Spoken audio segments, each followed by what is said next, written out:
following is a UTV 44 sports production.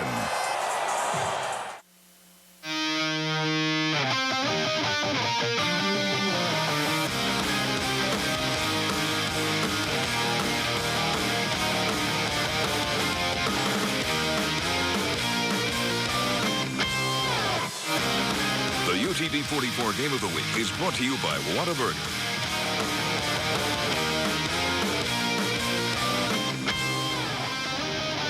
Halfway point of the high school football season here on UTV 44, and tonight's the night that teams step out of their region and we step into one of the biggest rivalries in the state here in Prichard. Good evening. I'm Jim Cox, my partner Dan Brennan.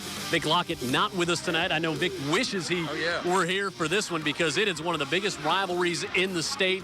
Vigor and Blount doing battle here. Week 5 usually play at the end of the year, but now it's been bumped up to the middle of the season, and we got two really good football teams here tonight, Dan. We really do. We've got one that's won 13 in a row in this rivalry. Isn't that hard to believe? Yeah. Vigor has owned this thing for years, since the 90s. Blount comes in undefeated as 6A team, so there's more enrollment there. We're just kind of laying out the groundwork for you. Vigor's only loss, you may have seen it the first week against Davidson. Yeah, and what we did see, though, was Devin Adams, their quarterback. Boy, he put on a show that night. He's going to have to do it tonight for the Wolves. They may have discovered what their offense is all about that night. They didn't run it as well as they thought they would against Davidson, so they depended on the quarterback. Not a bad idea when you see Adams throw it. Very talented junior, can really wing it, can throw it on the run, and can throw it long. Yeah, now on the other side, Blount's defense, they're really going to have to step up tonight and stop this Vigor offense that can put some points on the board. And I think it's going to start with getting pressure on Adams, and that will be Devin Gales. He's a defensive end. He's just one of the guys that you'll see chasing down the best they can Adams. Gales, big size, rangy, really quick off the edge. Just one of the many great athletes that Blount's got. A lot of great athletes on the field tonight. Blount Vigor, that's what you expect. Yeah, and how about the atmosphere? I mean, they've been tailgating here since noon today. Yeah, I mean, I got here right around 5 o'clock, and I was very late. So get ready for a great one. All right, kickoff comes up next. We're in Prichard. It's Blount and Vigor here on UTV 44.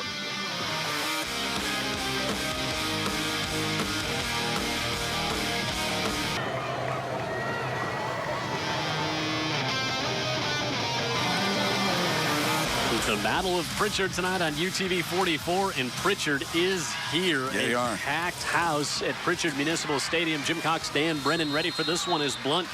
Anthony Mason will kick off. Cameron Cole and Jamarcus Stokes back deep for the Vigor Wolves. And this will be Cole at the 10. Cole to the 27-yard line, and the Vigor Wolves, who have won 13 in a row in this contest, will go on offense first, and we'll go to Pat Greenwood. Luck, guys. You know, we mentioned the fact that this used to be a Week 10 matchup, now a Week 5. They did that for several reasons. Number one, both teams are healthier in Week 5 than they are in Week 10. They're not getting ready for a playoff game. And what would happen in those Week 10 games? It was a Thursday game, and they would compete with the Magic City Classic. Well, no competition now, and you guys have mentioned the crowd. I got here at 4:45, Dan. I beat you here, and I had trouble getting in because the city is here. Adams with a handoff on the inside to Sharius Flowers, and he's going to go backwards. I would imagine, too, I don't think this is a stretch. Anybody from Prichard that's not inside this stadium is watching, hearing our voices right now, and they're going to see one heck of a game with a lot of not just great athletes, very good teams, and also very motivated young men. Blount comes in to this one with a record of 4-0. Vigor 3-1. Their only loss here on UTV 44 to open the season, a non-region game against Davidson. And Devin Adams, the big quarterback, looks to the right side, and that one's knocked down as Devin Gales, who Dan highlighted in the pregame show, comes in and knocks that one down. Yeah, Gales makes, he gets pressure on the edge, but actually they ran some guys from middle linebacker spot, too. They want to get pressure on Adams. Don't forget, you can contact us all throughout the game. Send us an email at heyguys@utv44.com. We'll try our best to answer them all throughout the contest. And 3rd and 11 coming up for the Vigor Wolves to start this one. Vigor 32-10 all-time against Blount. Their last loss to their Prichard rivals back in 1998. Adams looking for single coverage to the receiver. Stafford on the near side, and he can't hold it down at midfield. And a 3-and-out to start. Good coverage back there by LaQuinton Lucius. Well, 3-and-out is what this Blount defense specialized in last week against Murphy when they ran 35 offensive plays to Murphy's 11 in the second half. Wow. trailed going into the halftime 14-7 and won that game 24-14. And we have a flag on the far side of the field.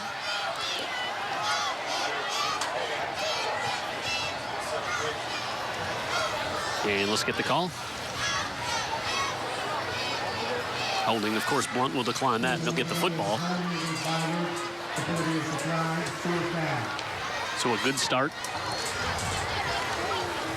for the Blount defense. First-year coach Mark Hurt. He's kind of continuing on with Coach Sig with the help of Chris Samuels did last year. Won the region. A lot of discipline.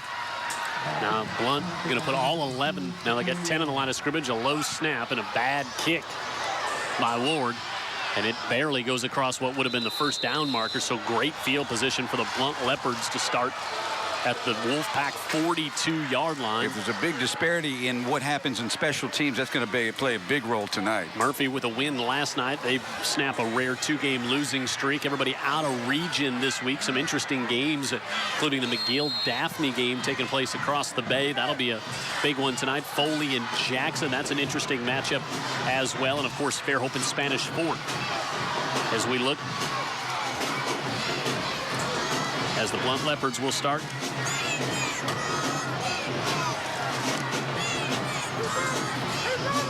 With a great field position, and Quinteris Toppings will give it off, and Bethea is going to be hit and driven backward for a loss, as both of these defenses playing on adrenaline to start this one all the way back to the 49. Yeah, again, this is really an adrenaline-filled stadium tonight. No more than down on the field with Thornton busting in at defensive end. Good play by 53. Fourth, 3 sacks and a forced fumble on the year for Thornton. And now Toppings, who was a perfect 17-17 last week against Murphy. And on the year, completing 77% of his passes, 11 touchdowns, just 1 interception, 886 yards, and he'll look to go to the air and fires that one. It's nearly intercepted. It is picked off on the far side, so just the second interception on the season. And that one picked off on the far side. As Henry Gooch comes up with the INTs. We'll take a look at the replay here. That one just too far out in front, and Gooch able to come up with the INT. Yeah, he smelled it. I was watching Blount pregame throw a lot of those quick slants like that, and I can tell you the Toppings can really throw the fastball, but that time Gooch got there quicker. So just the second interception thrown this year by Toppings, and now Vigor with decent field position. They'll start it at their own 40. Adams gives it off to Flowers on the right side, and now Flowers is out near midfield, and he'll be stopped just a yard short of the first down marker. Big turnover, flipping the field already for Blount. A lot of emotion, a lot of energy in this one. You can see it. They talked about the game last year that was played in Blount and how intense that was. And, of course, Vigor stopped Blount's perfect season in Week 10 last year. And then was talking to Coach Ashley Johnson, defensive coordinator for Vigor, and he said, it affected us in Week 1. We were so high for that game, our first week playoff game. We struggled against McAdory. Adams trying a little jump pass to the far side, and it's going to be incomplete. Being down on the field before this game, you could see how that could happen. I mean, there's so much emotionally and physically invested in this game that you could definitely have kind of a drop-off of both of those qualities the next week. And when you're getting into the playoffs, you can't do that. Yeah, Vigor won that game against McAdory 7-0 last year. And really had to, the team that they had last year made it all the way to the finals. And that defense that gave up just 30 points. 3rd and 1. Flowers going to be hit, but he falls forward. Looked like he fell forward, but the initial spot is going to have him just short, right at the 50.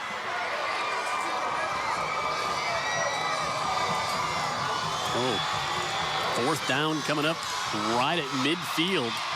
Here's a decision for you. Flowers has been the featured back, but Reverters Barron is the big back, 6'0", 235. You would think in the short yardage situation, he'd be the one that would carry it.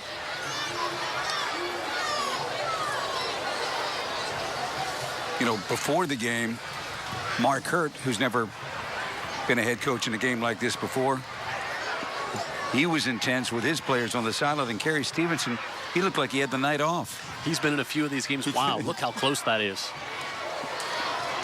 6 inches short. I was talking to Kerry before the game, and that's exactly what I said. I said, you've been in these before, huh? He said, yeah, I've been in a few. Pat Greenwood. Down here on the Vigor sidelines, there was no hesitation. They saw how close it was. They're going to go for it, see what happens here. Roll the dice early. I like it. 4th and inches.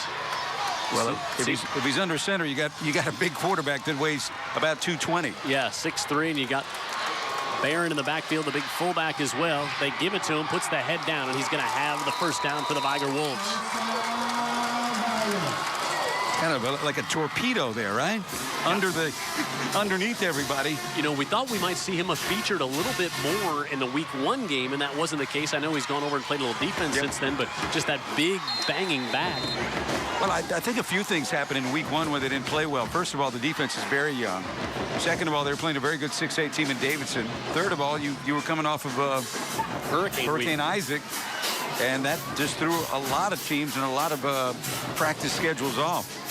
Devin Adams, little play here. Now he'll step up in the pocket. He'll pull it down. He looks toward the Blount sidelines, and he'll step out of bounds just inside the 40. Again, that's the pressure coming after Adams. They would just as soon he do that than have time to throw downfield. Believe it or not, a 9-yard gain. Well, they just don't want. They know he can kill you if you just give him time. Yeah, and I think a flag over there on the far sideline as well, and kind of to Coach Riley's point that he always makes. That's going to be a holding call and bring it back. Let's take a look here. I think you see it right there to the right of your screen. So that's going to bring that one back. But Coach Riley talks about make him snap it one more time. Yep. 9 yards. Okay, you don't want to give that up, but still, that's better than the 7. But you never know what's going to happen. Like right there. Actually, it was on the offense. Personal foul. 15-yard penalty. First down. Wow, a dead ball foul. Hey, wow. Did not see that on the replay. I thought they called a hold on the top of your screen as you watch there, but instead a 15-yarder, and now Vigor all the way back to their own 45-yard line. But they got the first down on the run, so it'll be 1st and 15. Looking to the near side for Cameron, and that's up for grabs and incomplete. Good coverage back there, Darian Lewis. As they had both Brandon Cameron over there. I'd pay top dollar just to watch Adams throw incompletions. You know, he was so. It's a pretty ball, isn't it? It was so impressive that first night we saw him against Davidson, just how fluid he was and the motion that he had. And I think he's just gone over and was talking to Brandon Cameron because Cameron was there along with Stephen Watts. Yeah, they had a mix-up. Too many defenders in the area then. Safety comes over and makes a play. Watch again. You've got 2. Yes, absolutely. 3-on-2 when you get right down to it. And you just saw how far he threw that off his back foot, too. It wasn't great mechanics and still able to just easily sling it down the near sideline. It was 2nd and 17. And now whistle. I think might have a timeout. Hey, we got to get the game on. Timeout called for by Vigor. 8:22 to go here in the opening quarter in an electric Prichard Stadium. Now the Blount band, who had some trouble with traffic, is able to arrive here tonight. Take a look at the rest of the games that are going on. Opp and Andalusia. T.R. Miller and Clark County. Again, everybody out of the region tonight. UMS taking on Bayside. A couple of coaching brothers going at it there. Terry Curtis and Coach Phil Lazenby at Bayside. Yeah, I'd like to see that. Done such a great job. St. Jude taking on St. Luke's tonight. And Milry going up at McIntosh, and I'll see all the other games there. Let's go on to Pat Greenwood. Oh, Jim, you mentioned the Blount band. You talk about the electric atmosphere. It's just going to get louder as the Blount band's starting to file in. As you said, the traffic issues, you know, that whole left side of the far stands has been empty. We've been waiting for Blount to show up. Good thing we showed up at 4:45 and only took 30 minutes to get in, huh? You know, Greenwood gets here early one time, and he's got to mention it twice in the first 3.5 minutes of the broadcast. Yeah. I mean, you know, we were all checking our watches when we saw Pat. It's like, hey. So he's going to make sure that, of course, hey, in fairness to Pat, busy guy, got a lot of things going on. You know, he's got 2 or 3 jobs, and he's got CYO football. 2nd and 17 in the inside give out to midfield is Cameron Cole, his first carry, the sophomore. I really think that Vigor's going to, at some point, Jim, show you some run. They're going to have to keep Blount a little bit, a little bit at bay, so they just cannot pin their ears back and come after Adams. Now, this is where they had the original first down on this drive when they converted the fourth before the personal foul penalty. So 3rd and 12. Keep your eye at the bottom of the screen. Rodney Stafford, 6'4". They like to go up top to him. He's matching up against Lucius, and Stafford will go in motion. Looking to set up a screen to come his way. Instead, they're able to dump it off, and going nowhere is Ward. Darius Adams comes in to make the stop, and Blount's defense sniffed that one out. Blount's defense has been sniffing all year. They've had a good season, Yeah, they've given up just 14 points on average, but they gave up 6 to LaFleur, shut out Mary G, 35 to Bryant, and 14 to Murphy. And Ward will drop back to punt here for the Wolves. That one a much better snap and a better kick as well. High kick, and Vigor will just down this one inside the 20. And now we'll see Blount take over and start again after the quick turnover on their first possession. And we want to tell you about our presenting sponsor each and every week of high school football here on UTV 44. It's our friends at Whataburger. I think the crew's happy. Whataburger is the title sponsor. I think they are. They took care of the crew again tonight. Now we'll see Leopards on the delayed handoff, and Bethea will try to push it forward. Bethea's a big back, but at just 5'9", but 195 pounds. They got a couple of guys kind of squatty, but can really move the pile. Vaughn also is just a sophomore. We saw him have a big game last year. Yeah, he started as a freshman, and we'll see him back out there. We'll run a lot of two-back sets, is what you'll usually see. And a lot of pro sets, a lot of power formations. And then if they get the run going, Toppings can play action and beat you with the arm. Pressure coming. He'll dump it out of the backfield, and this time it's to Bethea, and Bethea out near the first down marker, and he'll be just a bit short. 2 really good quarterbacks tonight. Toppings is the senior, but we've been started as a freshman. Saying this name, Quinteris Toppings, for so long, and very engaging young man too, Jim. Enjoyed having him on the pregame show. Likes to sport the bow tie on a lot of occasions. Well, he pulls the helmet off, and he looks like a Hollywood actor playing a high school quarterback in a movie. We'll take a heat timeout here. 5:53 to go in the first. It's scoreless. It's a packed house tonight in Prichard, and we're glad to be here on UTV 44.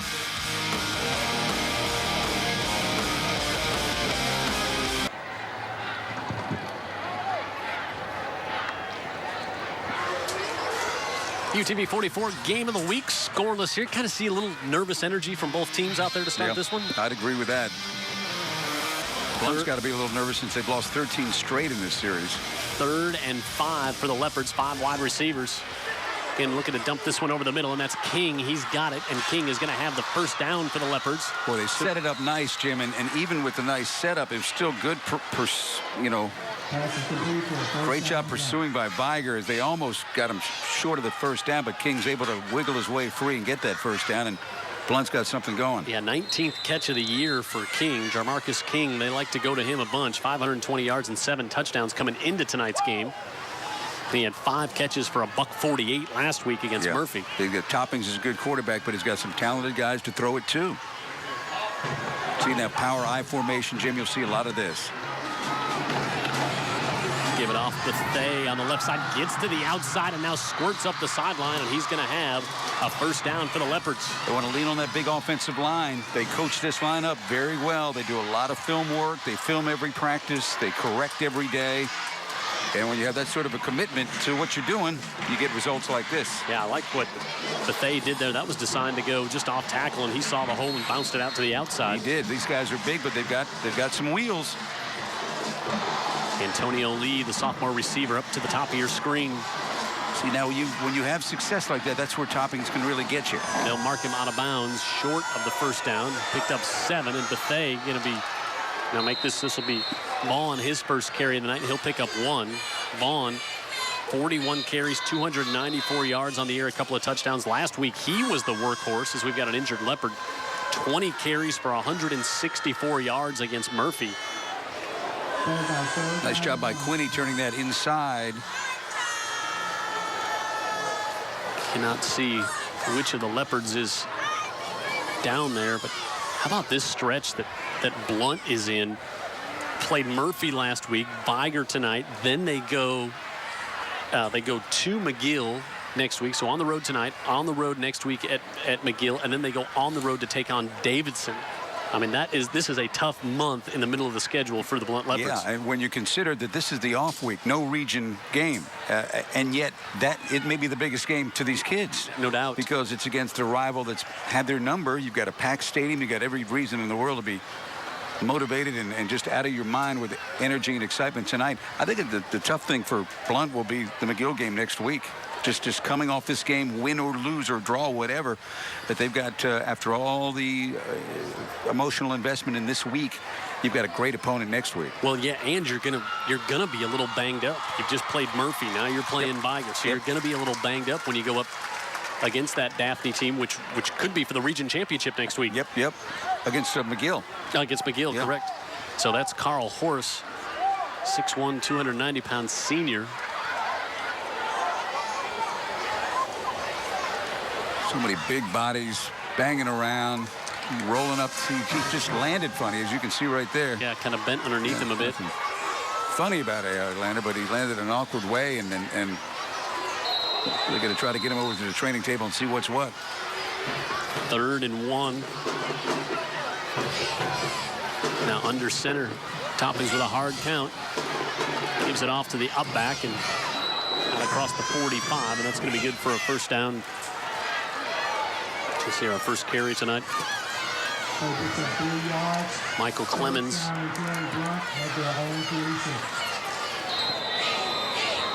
And see how they just milk the clock, too.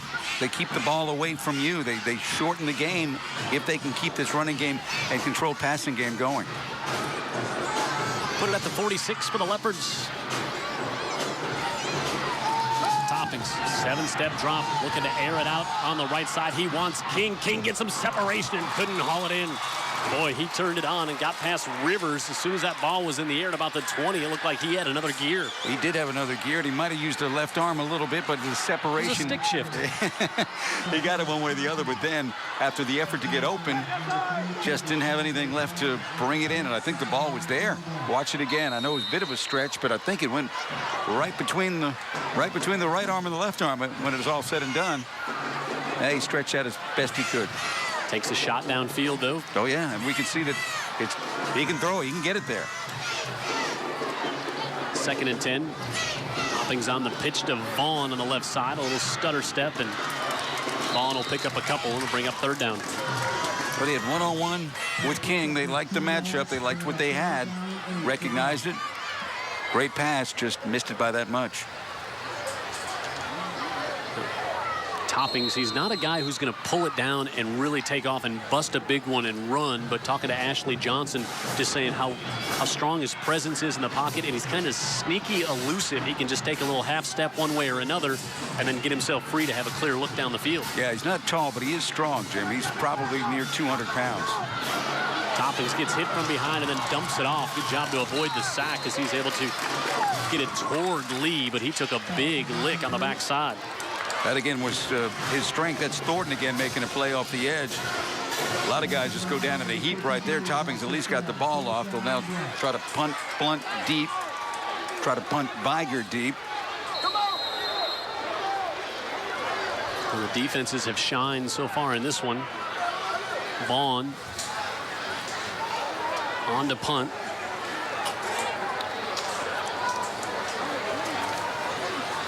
Not sure why the clock is, incomplete pass. That's right. He avoided the sack. Vaughn wants to angle this one, but instead goes down the far side and all the way back in deep, and a great punt that'll be down at the 5-yard line. He was trying to shoot it the other way, right? Yeah. All's well that ends well. He was like one of your 3 irons. It started to the right, like, and then all of a sudden. Like one of my any irons.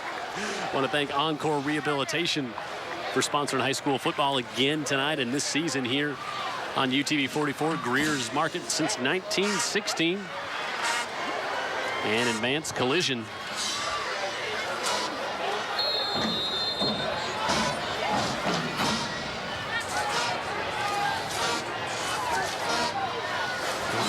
Heavyweights feeling each other out so far, Jim. Inside give, and that was just a heavyweight jab there that goes for 2.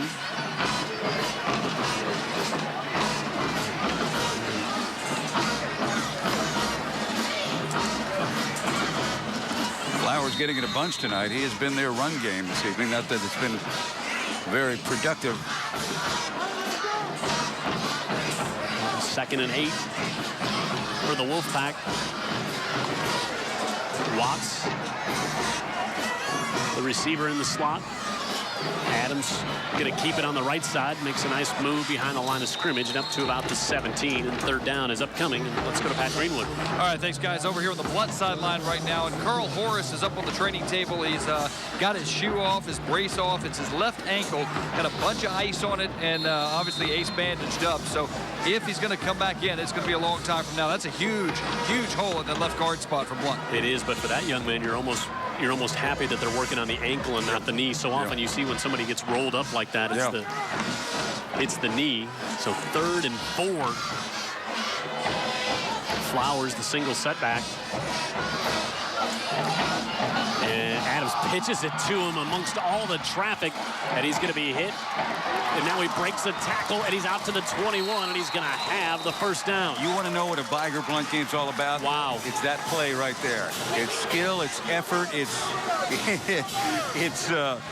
an attitude.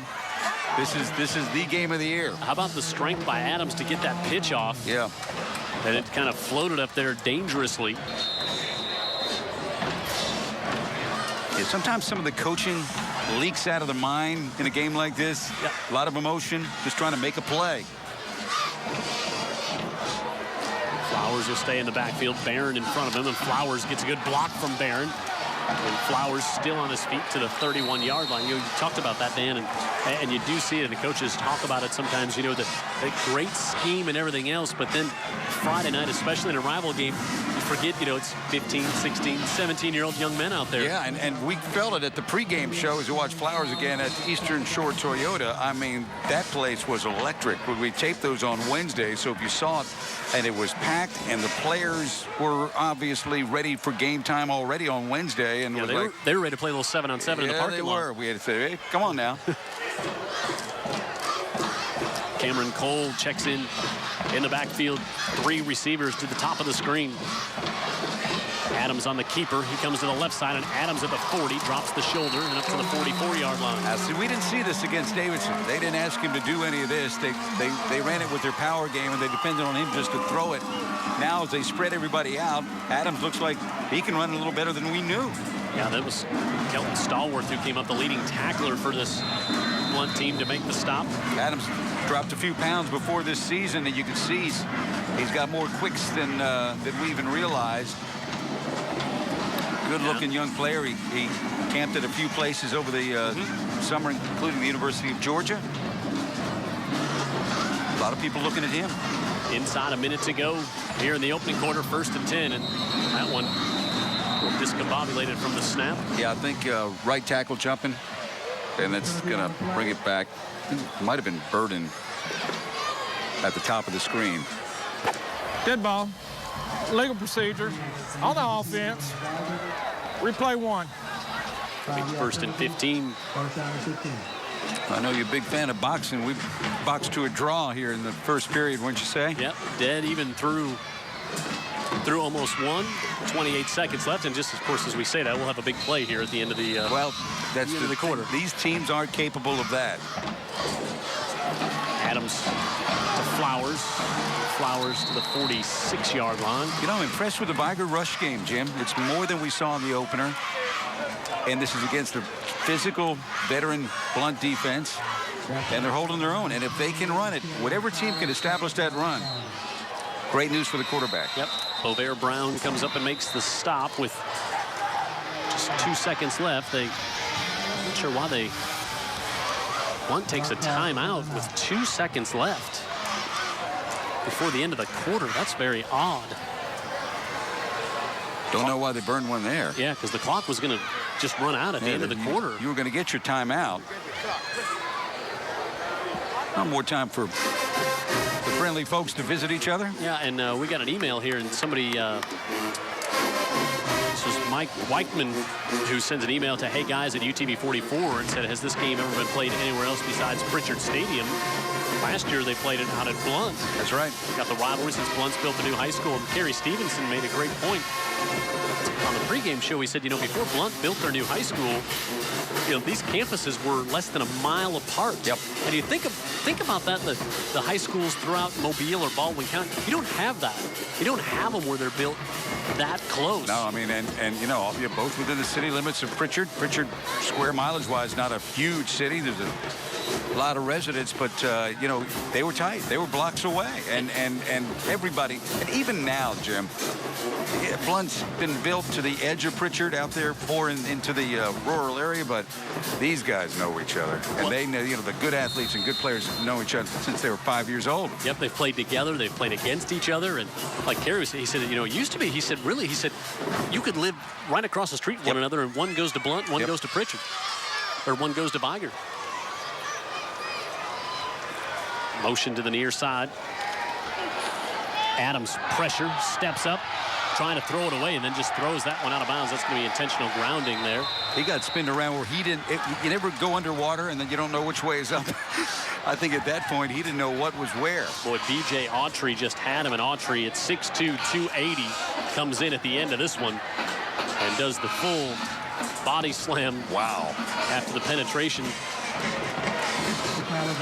coming up front. And so that will be a loss of down on the intentional grounding and the mark-off, and it will also bring the quarter to a close.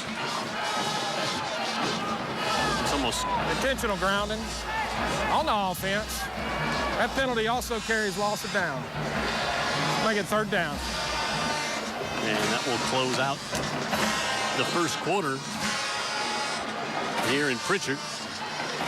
And it's, as Dan said, a couple of heavyweights who have boxed to a draw through one. And we'll go to the break as soon as they officially get this marked off here. We'll pass along a score from across the bay while we wait to go to break. 7-3. Daphne with the lead over McGill-Tulin with 7 minutes and 12 seconds to go in the first half there.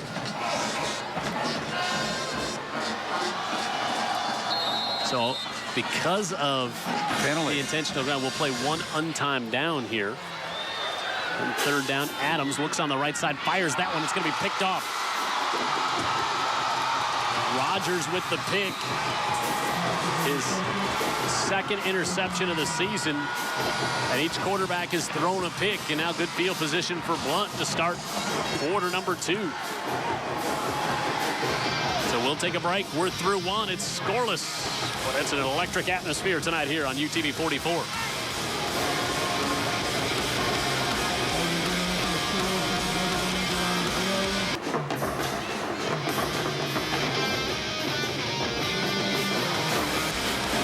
Scoreless first quarter here on UTV 44. Each quarterback with an interception, and Toppings in the Leopards will come out here to start quarter number 2.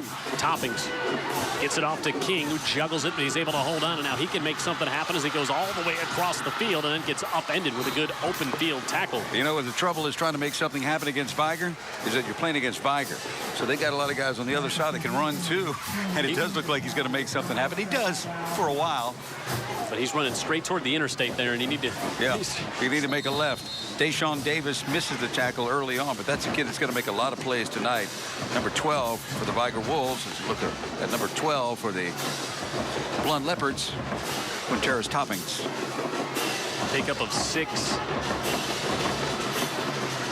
The Buffet in the backfield with Topping's blitz coming. Topping's pressure from the backside. That one's almost knocked away. Then he just shovels it ahead to King, who steps out of bounds, and he'll pick up 2. Both quarterbacks with great awareness here in the first half. Yeah, and some strength, too. You know, they're not easy to get to the ground. As you watch Toppings, okay, this is a kind of an underlying story here. He was a little bit nicked up after the Murphy game. How much? Well, Vigor thought a little bit, so they were going to come after him. As you see him limping now. Yeah, he was nicked up and still able to only go 17 for 17 last week for 258 yards and a touchdown. Oh, that looks like that ankle's really bothering him now, and he just shovels this one ahead, and Buffet, the DeLorean, is hit and stopped right at the line of scrimmage. But Toppings really looks like his mobility, and it's not even the mobility as much, but being able to plant off that back foot and throw. Yeah, just flips it. Makes a basketball pass right there. And brings up 4th down, and you know that the Vigor Wolves are just going to keep coming. I mean, you get a quarterback who's a little gimpy back there. Oh, yeah. Vaughn to punt. Flowers will stand at his own 15. That could be a big factor in the weeks ahead for Blount. Play clock down to 1. They barely get it off, and Vaughn with an end-over-end kick, and Flowers decides to take it at the 16. Flowers to the 32-yard line, and he'll be stopped there. And let's go to our trivia question here tonight. In school history, the Blount Leopards have played 7 quarterfinal playoff games and 7 semifinal playoff games. How many times have they lost in those 2 rounds combined? 7 quarterfinal playoff games, 7 semifinal. But they had the string of state championships. Yep. Think about that one. Noodle that one through until the second half, Dan Brennan. I'm noodling. Adams, the handoff to Cole, and the sophomore is going to have a first down for Vigor. I think the more effective running game has come out of Vigor tonight. I agree. Kind of sense this crowd is just one side or the other wants to erupt. They want to have something big to cheer about. Yep. Neither one's been deep in the other's territory yet. Nobody threatening the goal line yet. Cole to the 46. 4 receivers here for Adams and the Wolves. Vigor with a 13-game winning streak in this rivalry. They give this one off to Watts, and Watts is hit at the 40, steps up, and then takes a big lick again at the 40-yard line. Again, I'll say that's what this rivalry is. You saw the broken tackles, you saw the effort and the speed, but then you saw the speed catch up to him. Knox, wrap him up, knock him down, and big first down stand. Obviously, a big factor in this game as you watch Knox after the penetration there. Yeah. He helps get him to the ground, but boy, you need help. The effort by these young guys tonight is exceptional. And Watts, the senior, he's played in this game before. He knows what it's all about. Adams looking to set up a screen out of the backfield. The pressure will break that up, and Adams will take off and run. Now he decides wants to throw it across the middle. He's able to complete right at the midfield stripe. Wow, what awareness spot. Adams, as he's able to find Brandon Cameron for the catch, and up to the 45-yard line, and down Pat Greenwood we go. Well, the interesting doings on the Blount sideline. The backup quarterback, should you ask, for Blount, Makeel Clements, a senior 6'1" left-hander. He's been told to get up and start warming up.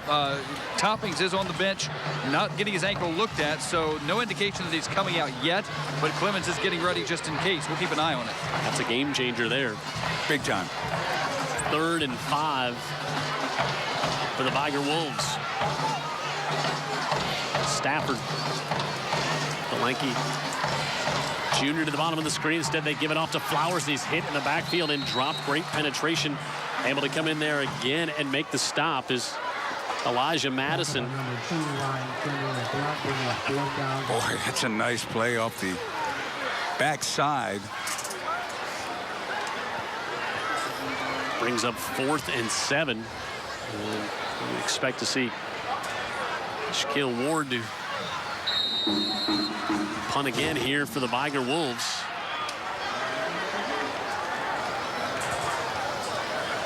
Not a lot of fireworks yet. Jamarcus King will stand back at his 15. Now it's going to be a fake and wide open to the near side is Brandon Cameron. Cameron inside the 20-yard line. I don't know where he came from.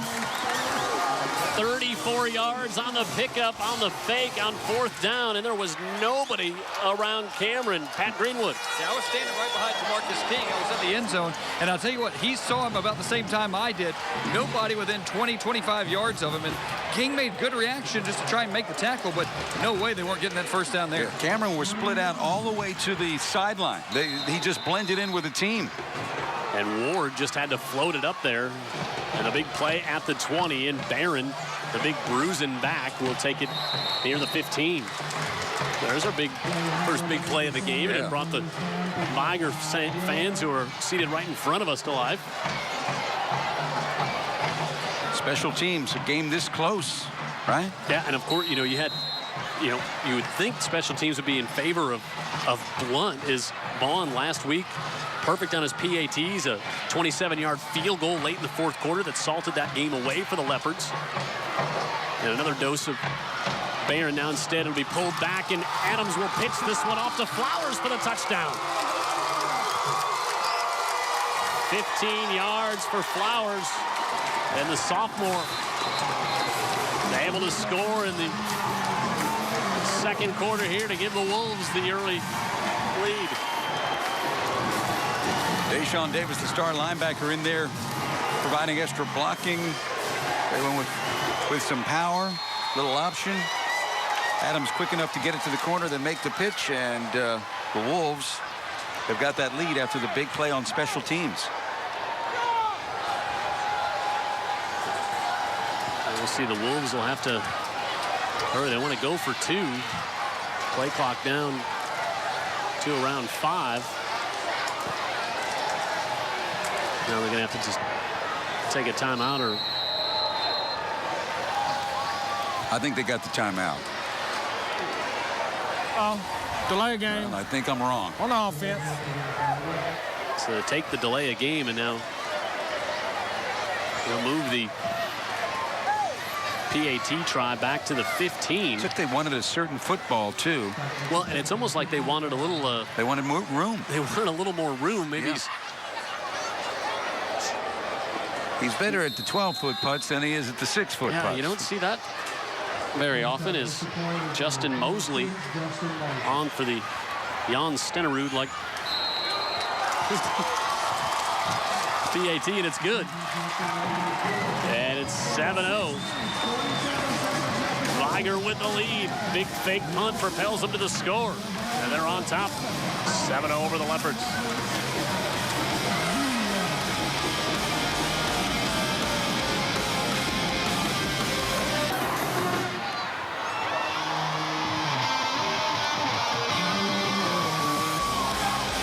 Wolfpack draws first blood here tonight. 7-0. They have the lead. Oh, that fake punt so well executed. Ward and Cameron hook up there, and I mean, it was like he came off the bench. He was so wide open, so unaccounted for. And now the Leopards will get it back. And if you're just joining us, no Vic Lockett with us here tonight. This one goes back deep and all the way. Ooh, boy, kind of checked up at the 2. Like a nice Ryder Cup chip. So it's just Jim Cox and Dan Brennan out on the sidelines. Pat Greenwood, Jared Kihas in the truck. 8 plays, 68 yards. Big chunk of that was the 30. Half of it was the fake punt. Yeah. And Flowers with the touchdown.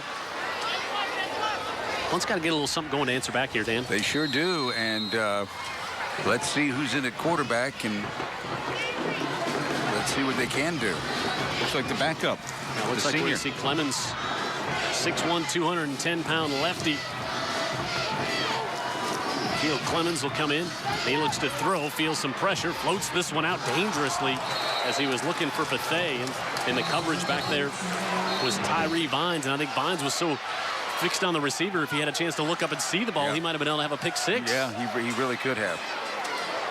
I know the way that Mark Hurt coaches, though, you could tell that he's not going to make any excuses about all this, about being down a quarterback. He'll use it to get other guys to play harder. Pat Greenwood. And if you're Vigor, it doesn't matter who's a quarterback. Arthur Quinney just leveled Clemens just a second ago. They're coming after him, too. Yeah, Quinney coming off the edge at the bottom of your screen.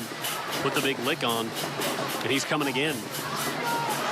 Give to the sophomore Vaughn, and he's stopped, and you can kind of feel the momentum in this game all Vigor right now. And you look at defensively what they're doing. They're just loading the box and saying, if you can get one down deep on us one-on-one, good job, because we're gonna make you beat us through the air.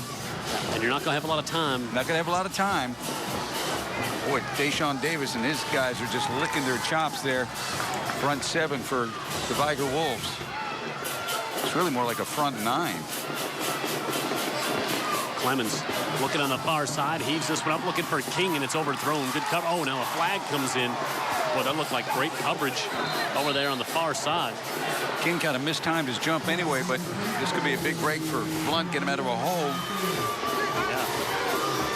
Henry Gooch, who had the PAT earlier, had the interception earlier. You make the call. Here we go. He had his head around, too.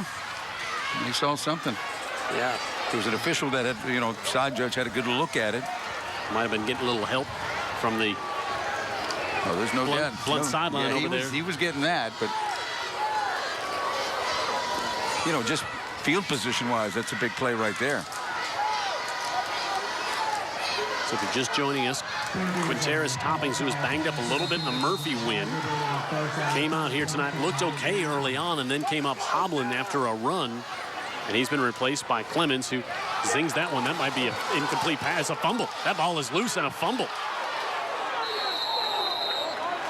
Recovered at the 20. Well, Clemens realized it later. Was it Clemens? I'm sorry, that was Lee. Yeah, that was a lateral. That was thrown backwards. Yeah. That Greenwood. Yeah, anytime that ball's on the ground, you got to go for it. And I'll tell you, Tyree Vines for Vigor is going to get an earful in film session, because all he had to do was fall on the ball. Vigor would have had it at the 20.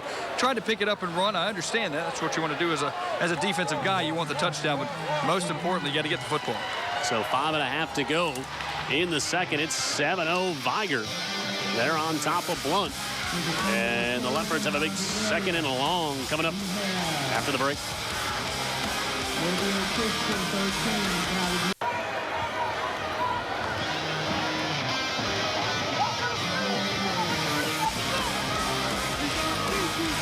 Second and 23 for the Leopards after that lateral that they had to go back and recover. And Clemens in. Will give it off and stop is Bethea, and the Leopards unable to get their running game going. Yeah, the Vigor defensive line is living on the other side of the line of scrimmage right now, winning it up front. Yeah, this is a much different Vigor defense than we saw in week 1, Dan Brennan. Yeah, week 1, they were not ready for Davidson at all, especially on the defensive side. They are a young defense. A lot of them weren't asked to do much a year ago. They've grown up in a hurry. Second and 23, and King goes up to snare that one down, and on the right side, he'll get to the 30-yard line, but short of the original first down, and that'll force Blount to have to punt.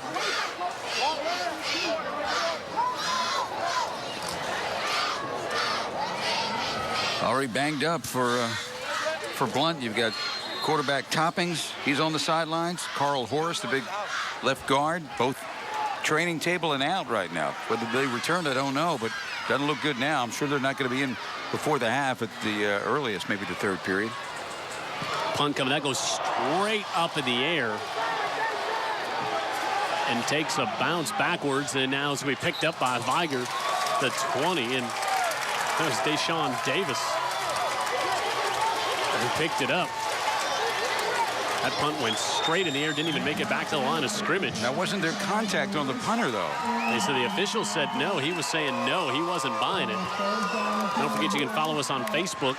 Search UTV44 High School Football Game of the Week and like our Facebook page. But that was strange because you thought it was going to be a roughing the kicker call, but the Referee right there shaking his head saying no flag. But, I mean, that punt went straight up in the air. And look at Deshaun Davis. Fields that one. I'd just like to see him back returning punts. Like Urlacher in college. Yeah. That kid's a lot of speed and muscle coming at you right there. Wow, so how about this? At the 20-yard line is where they'll mark it. And Barron, the fullback for Flowers. Barron will take it, and he never got the legs going on that one. And he was stood up and then pushed back as that was Devin Gales coming in to make the stop. Also B.J. Autry in there. Leopard D's got to make a big stand here. Now, again, with the quarterback out, you don't want to fall behind by more than a touchdown if you can keep that from happening. But the problem for this Blount defense is right now, Adams is healthy. They've got the pass run option. Right. And we've also seen that Adams is running it a little bit better than they did early in the year. So, Vigor's got some answers offensively. Blount right now doesn't seem to. Play action. Adams looking down the right side, and that's overthrown for reverters Barron. Now, Barron kind of stopped his route there a little bit. There's a wheel route out of the backfield, and he was cut off a little bit by. Yeah, and it's 6'0", 235. I'm not sure reverters is going to go up and haul in a lot that are thrown well over his head. Well, we saw Joustin Fowler do it in the same jersey a few years ago. He didn't look like a likely guy physically to do something like that. Remember at Ladd Peoples Stadium? Yep. One of the most remarkable plays we've seen in all the years we've done this. It was a 2-point conversion, I believe. Yep. 3rd and 9. Now we'll see Ray Boykin come in. Adams looking, pressure coming. Gales is there, and then Autry comes in, and he's going to be slammed back all the way at the 34-yard line. What a great defensive play by B.J. Autry, the junior. But Gales had the penetration that stopped Adams from his primary look and then allowed Autry to come in. Yeah, Gales got there first, but I think the guy that made the bigger impact on the play, if you were to ask Adams, would be 99. The whistle's blowing right now, so some on the Vigor side here wanted a penalty and a flag on that play, but that didn't happen. They let him play through it. And so you got to say, and unless something crazy happens here, we've already seen that, a win for the Blount defense. 4th and 7. 4th and 17. Excuse me. I think they're going to have to burn a timeout now. Indeed, they will. We're going to record a report from across the bay here. It's 17-7. McGill-Tulin leading with 4 seconds left to go in the half. And one Gene Chiswick standing on the sidelines watching Jason Smith play on a Friday night. Look at one of the voter registration pages if you need to vote. The way the Tigers played the LSU Tigers off their feet last week. That was surprising after everything we'd seen up to that point. Now the defense really just played their hearts out. Another team that I really thought was great the other night. We'll get around to it here in just a little bit. Don't forget, at the end of tonight's game, you can log on to utv44.com to vote for the player of the game. We'll hear from our player of the game, Harrison Imson, at halftime this week with the big McGill win over Davidson, the UTV 44 game of the week last week. The USA Jaguars got a big game tomorrow. As you look at that's not good news for Blount. That's Horace, the big offensive lineman. Looks like he's done. Jags have got a big game tomorrow against Troy. It's probably the biggest game in the history of the school at home at Ladd Peoples Stadium, so they're hoping for a big turnout. If you can get to that game just to support that team. They played very, very well in a lot of ways. In a lot of ways. I mean, just physically on the line of scrimmage, especially defensively against Mississippi State. 4th and 17. Adams looks for the end zone. That one up and incomplete. As Lucius was back there. Good job by Lucius. In the coverage, so a great defensive stand by the Leopards after Vigor has it 1st and 10 from the 20. Yeah, I mean, it looked like trouble. Lucius with a good play against Stafford, a big rangy receiver. This is a good matchup for the Wolves. I mean, they like to get Stafford one-on-one in the corner there where he can use his body to bring it in. So they had what they wanted, but Lucius just outplayed it. Yeah, we joked about the tailgating that started early here. Yeah, they're tailgating at Ladd already right now for tomorrow's game. Yes, sir. You know the RVs are lined up and getting ready for the big one. They're going to have it's going to be a beautiful day. And a beautiful day for football as Clemens throws that one over the middle. Intercepted. Davis. Deshaun Davis. Right back to the 20 into the 18-yard line. So the leading tackler for the Wolves and our guest on the pregame show goes up and shows some hands and snatches that one down. He's a furious player, I'll tell you. Just a junior, and he is nobody to mess with. Watch, he drops in coverage right here. We saw him on this side of the line of scrimmage a lot, but again, pressure. That's a great play. That was Thornton again, getting pressure. Davis is right where he needs to be. And now the Wolves are right where they want to be right before the half. You know, Blount with a chance to get out of here, sneak out of here at half, only down 7. Now I don't know. Pat Greenwood. Another injury to look out for Blount. Antonio Lee was helped off the field by some of his players. I don't know if he just got his bell wrong or what, but, you know, it's been a rough night injury-wise for Blount, no doubt about that. Wow, and, you know, just all the pounding that's going on. We can talk about what Pat mentioned earlier. You know, the coaches like to see this even earlier in the year. It's so physical as instead of going into the playoffs. Flowers. He'll take the give, trying to get to the outside. And he's slowed down. Autry had a handful of jersey, and Autry's really played well here in the first half. That defensive line, including Autry, they have played well nearly every snap for Blount. And they need them right now. They need to just kind of survive. This is, again, the boxing analogy that we've been going with today. They got to survive the round, right? Yeah. Wait for the bell, get in there, regroup. They've got a really good coaching staff. Try to figure some things out. It's really been one trick play that's led to the only score of the night. Big fake punt that Vigor was able to convert on.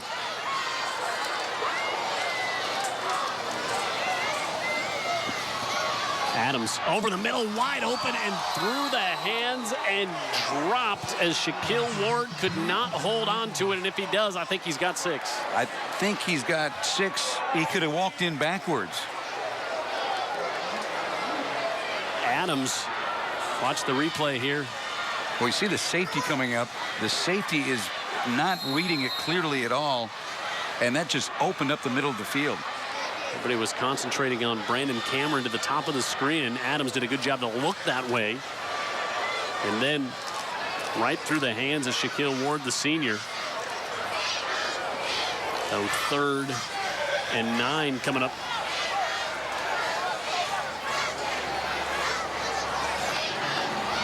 Barron up the middle down to about the 14-yard line, and 4th down forthcoming with 1:15 left. Got a lot of men, a lot of young men on the field out there tonight, Wow. Jim. Make no mistake. This is some kind of rivalry, some kind of matchup, some kind of hitting going on. And 4th and 8, and Adams will bring his Wolfpack to the line of scrimmage. Again, look for Stafford, the lanky receiver, to the bottom of the screen. He's matched up there with Lucius. And they'll give it off to Barron, and Barron drops the shoulder, and he's inside the 5, and he's going to have a 1st down for the Vigor Wolves. First time we've seen that from him this season. Yeah, just a fullback belly, it looked like. And now what you have is a 1st down and a few shots right down here with a little less than 45 seconds to go. Wow, that's what Kerry Stevenson was telling us about before the season, what that guy could do. We'll get a whistle before the snap, and Blount had to take a timeout because they would have had 12 men on the field.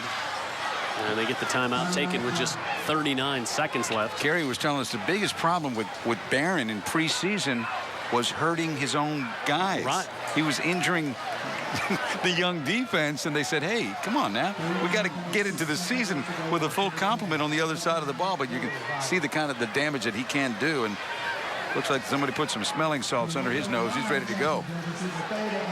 This timeout will give us a chance to tell you about some more of our sponsors here on UTV 44. Our game of the week, halfway point of the season, week number 5 here tonight. Encore Rehabilitation, thanks to Paige Plash and everyone at Encore. Greer's Market since 1916. And Advanced Collision. So thanks to all the fine folks. And stop into one of those businesses, tell them you enjoy watching high school football on Friday nights. Wouldn't be possible without their support. I know Danny from Advanced Collision has enjoyed watching it for years, and he liked it so much he decided to become a sponsor. And then liked us and the crew so much, decided to cook us dinner. And it was good last week. First and goal from the 3. How big is this? 39 seconds left. Barron and Flowers in behind Adams. Adams looking to throw, jump pass over the middle, and this time Ward is able to hang on for the touchdown. I like the play call to go right back to the young man who just had a mishap. Yeah, you know, he threw it in a lot. There's a lot of congestion there. You had some shots to just drive it in. I guess you like it because it worked. Adams, just a little jump pass, dropped it in. Yeah, I mean, he had it. He had the inside shoulder, and so touchdown. Lewis defending. So now we'll see if they take another penalty, if they try the PAT from the regular spot. Justin Mosley gets it up and through, and it's 14-0 Vigor with 34 seconds left to go. And the turnover. Boy, this game has changed. You got the injury to Toppings. Clemens comes in, turns it over down deep. You get Blount, has a great job on the last one after the poor punt to stop him, but you can't ask your defense to hold them from the 20 twice in a row, and they couldn't do it the second time. And again, it's the run-pass option for Vigor that's looking pretty strong here tonight. So, you know, they've got a healthy quarterback, Jim. That's a big deal tonight. Without question, they got a defense that's played well, and they've got a running game that looks much improved from what we saw in week 1. And of course, week 1, it's a little skewed because you were going up against a very good Davidson team, but you're also going up against an undefeated Blount team, another 6A non-region foe. Yeah, but they needed that time to grow. I think the Hurricane Isaac threw everybody off practice-wise, and they were young and not ready. They're a lot more ready now. 5A better look out. You know, Vigor's beginning to howl. And Kerry Stevenson said this Wolfpack team said we are young on defense. This one picked up on the far side, ended at the 40 is Jaquil Snell. The Wolves just got the momentum right now. They just got a little extra edge to their game, and now a flag comes at the end of this play. Might have been somebody saying something, obviously. They've got more firepower, too, right now. I mean, they just got full complement offensively. Barron looks better than we saw him earlier. Unsportsmanlike call against Vigor. The line is blocking better. Flowers is playing better. Adams has shown the ability to wiggle and run a little bit along with his passing. And then on the other side with Blount, as we wait for the call here. Dead ball. Unsportsmanlike on the defense. The 15 yards added to the end of the run. First down. Blount likes to run it and then play action off the run and control the clock. The offensive line is not really winning up front. Nope. And the fact you've got a quarterback that's out doesn't help, because now you know, Vigor's just crowding the line. They won't crowd it now, though. They'll try to make sure they don't get beat deep here. Just 23 seconds left. Clemens looking to pass. Now he's going to tuck it down and run. He is hit big at the line of scrimmage and driven back. Wow. Big lick delivered there. Montrez Lang. And Osgaard put the big hit on Clemens, and that'll make Clemens think twice about pulling it down to take off again. And I think Blount might just be happy to go to the room here. Down 14-0 and try to regroup. Impressive first half for the Vigor Wolves. They have the lead 14-0. They've won 13 in a row in this series. And for Pat Greenwood to catch up with Kerry Stevenson. And Pat Greenwood's got him. Let's go down to Pat. All right, thanks a lot, guys. Coach, all the momentum on your side right now, specifically defensively. I mean, you guys are shutting them down. What's going on? Nothing, man. I told you we've gotten better every week. You know, we play a lot of young guys over there, and they're going to keep playing hard. But they got a great team, so and they're explosive. You know, I saw them score 4 times in 6 plays on the Bryant, so we can't get into that. And your run game, too, has really improved since that week 1. Talk about what you're doing on the ground. I mean, we just got a 10th grader back there running the ball, and, you know, we've gotten better offensively. Our offensive line has gotten better. They're blocking better. So, you know, we just keep getting better every week. Okay, good stuff. Coach, appreciate it. So there you go. That's the 14-0 halftime score. But as he said, you know, Blount is a team that can put points on the board quickly. We'll see if they can do it in the second half. Yeah, see if Quinteris Toppings comes back. That'll be a big key as well. Boy, how about the halftime show we have coming up with these two bands? It should be a lot of fun. Spectacular here. But first, we got to get to our player of the week from that great win last week when McGill knocked off Davidson 29-28. Big night catching the ball. Harrison Imson is last week's player of the week. It was real exciting. You know, it's just a team effort and just, you know, practice hard and just do all what my coaches told me to. He came through with 2 big touchdown catches, of course, and had several other catches in the game. Of course, the biggest one being the final one that, you know, that he caught and had about a 10-yard run after catch for the touchdown, diving into the end zone to get us within 1 point. The coaches just gave me the call, and I did what was expected of me. And, you know, I'm just glad they gave me the call and gave me the chance. You know, hard work pays off. Harrison's a tremendous leader for us and really was, you know, a very positive influence late in that fourth quarter to keep everyone involved in the game and believing that we were going to come out on top. Forget at the end of tonight's game, you'll be able to log on to UTV44.com to vote for the player of the game in this one here tonight. It's 14-0. Vigor leads it. When we come back, we'll hear from the Blount Band to start things off at halftime in the Battle of Prichard here on UTV44. Halftime here, our UTV44 game of the week. It's 14-0. Vigor with the lead in our M&S Music halftime show. Let's go down to the field and enjoy the Blount Band.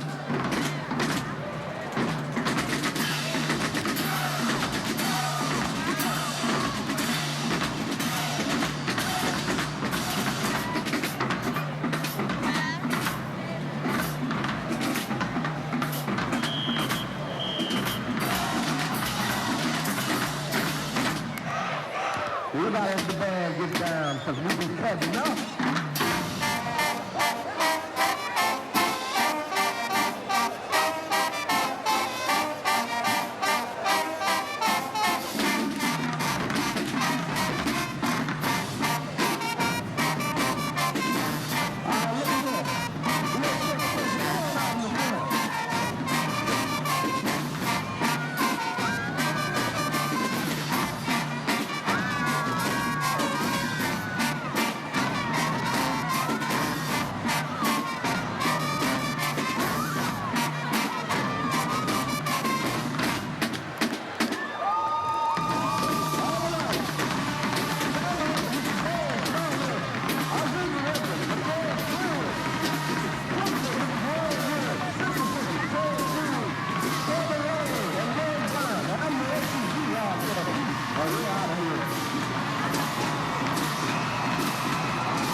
M&S Music halftime show. Let's go down to the field to enjoy the Vigor Band.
Halftime here in Prichard. Vigor a 14-0 lead over Blount. Jim Cox and Dan Brennan, Pat Greenwood on the sidelines. And, Dan, I think a lot of people coming in, including Blount, thought this is the year to stop the streak. Well, boy, they really got their work cut out for them now. They do, with Toppings out. The quarterback, of course, it gives them, everything goes through him and that offensive line. But I'll be honest with you, that running game, it's been better on the Vigor side. Yep. The Blount defense has not played bad. Vigor's had a big fake punt and then a turnover that's got him down deep, and there's Scott Hunter, who was honored at halftime. And that's Glenn Yancey, a former coach here of the Vigor High. You got the mayor and Scott Hunter looking like he still has eligibility left. Yeah, he's in great shape. And anyway, Blount is not in great shape right now. Toppings is hurt. They've also got Horace, an offensive lineman, who's down. So it's been a physical game.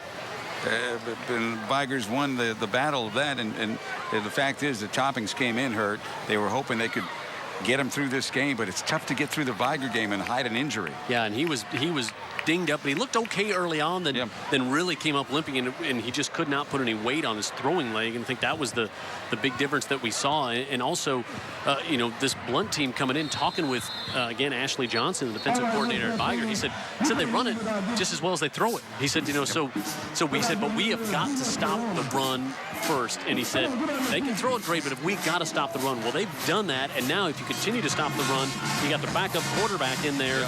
It's going to be a long night for Blount. I mean, it could be, and they're going to have to pull some magic, or Toppings is going to have to maybe get better real quick, or maybe the senior backup has a big half. We've seen stranger things. Here was the touchdown to Sharius Flowers, taking advantage of a short field. He had a good half. Really did, played well. Adams sold the fake there, and then this was a nice little jump pass going right back to Shaquille Ward, who had a big drop earlier on the drive that would have been a touchdown. And we mentioned it at the time, saying, hey, it was really good to go back to the young man to get his confidence back up. Pat Greenwood. All right, thanks, guys. Got the chance to talk with Coach Hurd. He didn't have a whole lot to say at halftime. He said basically he told his guys they've got to play football. They're down 2 possessions. 2 possessions, they're right back in this ball game. But I did ask him specifically about Quinteris Toppings. He said, look, it's one of those things that they knew this was a problem coming in. So what they're going to do is pay attention to what they're not going to say. I can't imagine, with region games coming back next week, I can't imagine he comes back in, but he hasn't been officially ruled out yet. Well, we talked about earlier in the first half what Blount has coming. I mean, they played Murphy last week when he got dinged up, Vigor tonight, then they've got McGill, then Davidson. So, I mean, this is everybody in their region, in Region 1, has the kind of stretch you go through, and now they are going through it right now. Let's give you some other scores in the third quarter. As we look at Toppings, looks like he's moving a little better. But boy, it's tough when you got that pressure coming at you in the green jerseys. It looks like he wants to go. St. Paul's 42-0 over Choctaw. Saraland and Mary G tied at 10. Escambia leads Faith 12-7. St. Luke's leads St. Jude 35-0. Baker 27-0 over Robertsdale in third. Bayside at the half leads UMS 16-0 over across the bay. Foley and Jackson, an interesting non-region matchup. That's 7-7 at the half. McGill-Tulane led 17-7 at the half and took the opening kickoff in the third quarter back for a touchdown to lead it 24-7. As you look at Horace there, he's obviously done for the night on the crutches. West Florida leads Bryant 24-7. BC Rain over Theodore 7-0. South Choctaw. Isn't West Florida a college? Yes. Shouldn't they be leading in any high school You game? would think by more. South Choctaw 22-6 over Citronelle. How about Spanish Fort leading Fairhope 28-14 at the half. An undefeated 6A. Gulf Shores leads Baldwin County 14-6. Of course, Murphy with the win last night, 41-18, and no score from Satsuma and Leroy. I know you try to find non-region opponents. That's an interesting one between Jackson, a 5A school, and Foley, a 6A school, tied at 7 at the half. That's got to be a, 2.5-hour drive from Foley, Alabama up to you can't get there from here. After they went to Enterprise last week, I think they went straight from Enterprise, got a hotel somewhere up north of Mobile. Spent the night at a hunting camp. And, I think because of the water and the tributaries and all, you got to come across the bay and then head up north. You can't go from Baldwin County and cross over. It's a long, long way. I know that. So that one is tied at 7 Blount in the first half, minus 10 yards rushing, 30 yards in the air, 20 yards of total offense for Blount in the first half. And really, Blount's defense did a good job. They held Vigor to 115 yards, 48 on the ground, 67 through the air, but you gave them the short field after the turnover and the fake punt, and that's the difference. Blount's going to need some help. They're going to need some plays on special teams, and they're going to need some help, with turnovers. They're going to need a short field. They could use a little spark here on special teams. This one will be picked up by Clemens, the backup quarterback, and he'll be hit and knocked out of bounds around the 45. So good field position for Blount. There's those first half stats we were just talking about. Really, not a dominating performance by Vigor offensively, but really a great job by the Vigor Wolves. Take advantage of a couple. They had the big play in the short field and did it there, and see no penalties for Blount in the first half. Impressive. Absolutely. And there's our scoring summary. King's been the go-to guy, but Flowers has run the ball well. Topping's back in. We'll see how long he can hang on that ankle. They need him in there. Came out after the 3rd possession. And he still looks gimpy as he gives it off on the right side, and that's Vaughn. Jim, I think this is really what they've got to do. They've got to take the pressure off of Toppings, let him just pass in a really controlled game. But I'm telling you, what he sat him down at halftime and talked about without question, Coach Hurt, is that offensive line is going to have to turn it around here in the second half. Run the ball and let Toppings just pick and choose when he wants to throw. They can't depend on him all night long because that Vigor defense is just going to chase him down. King is the receiver, split to the bottom of the screen. That's his favorite target. Toppings will give it off. Bethea trying to get to the outside, makes a nice move at midfield, and he's got more.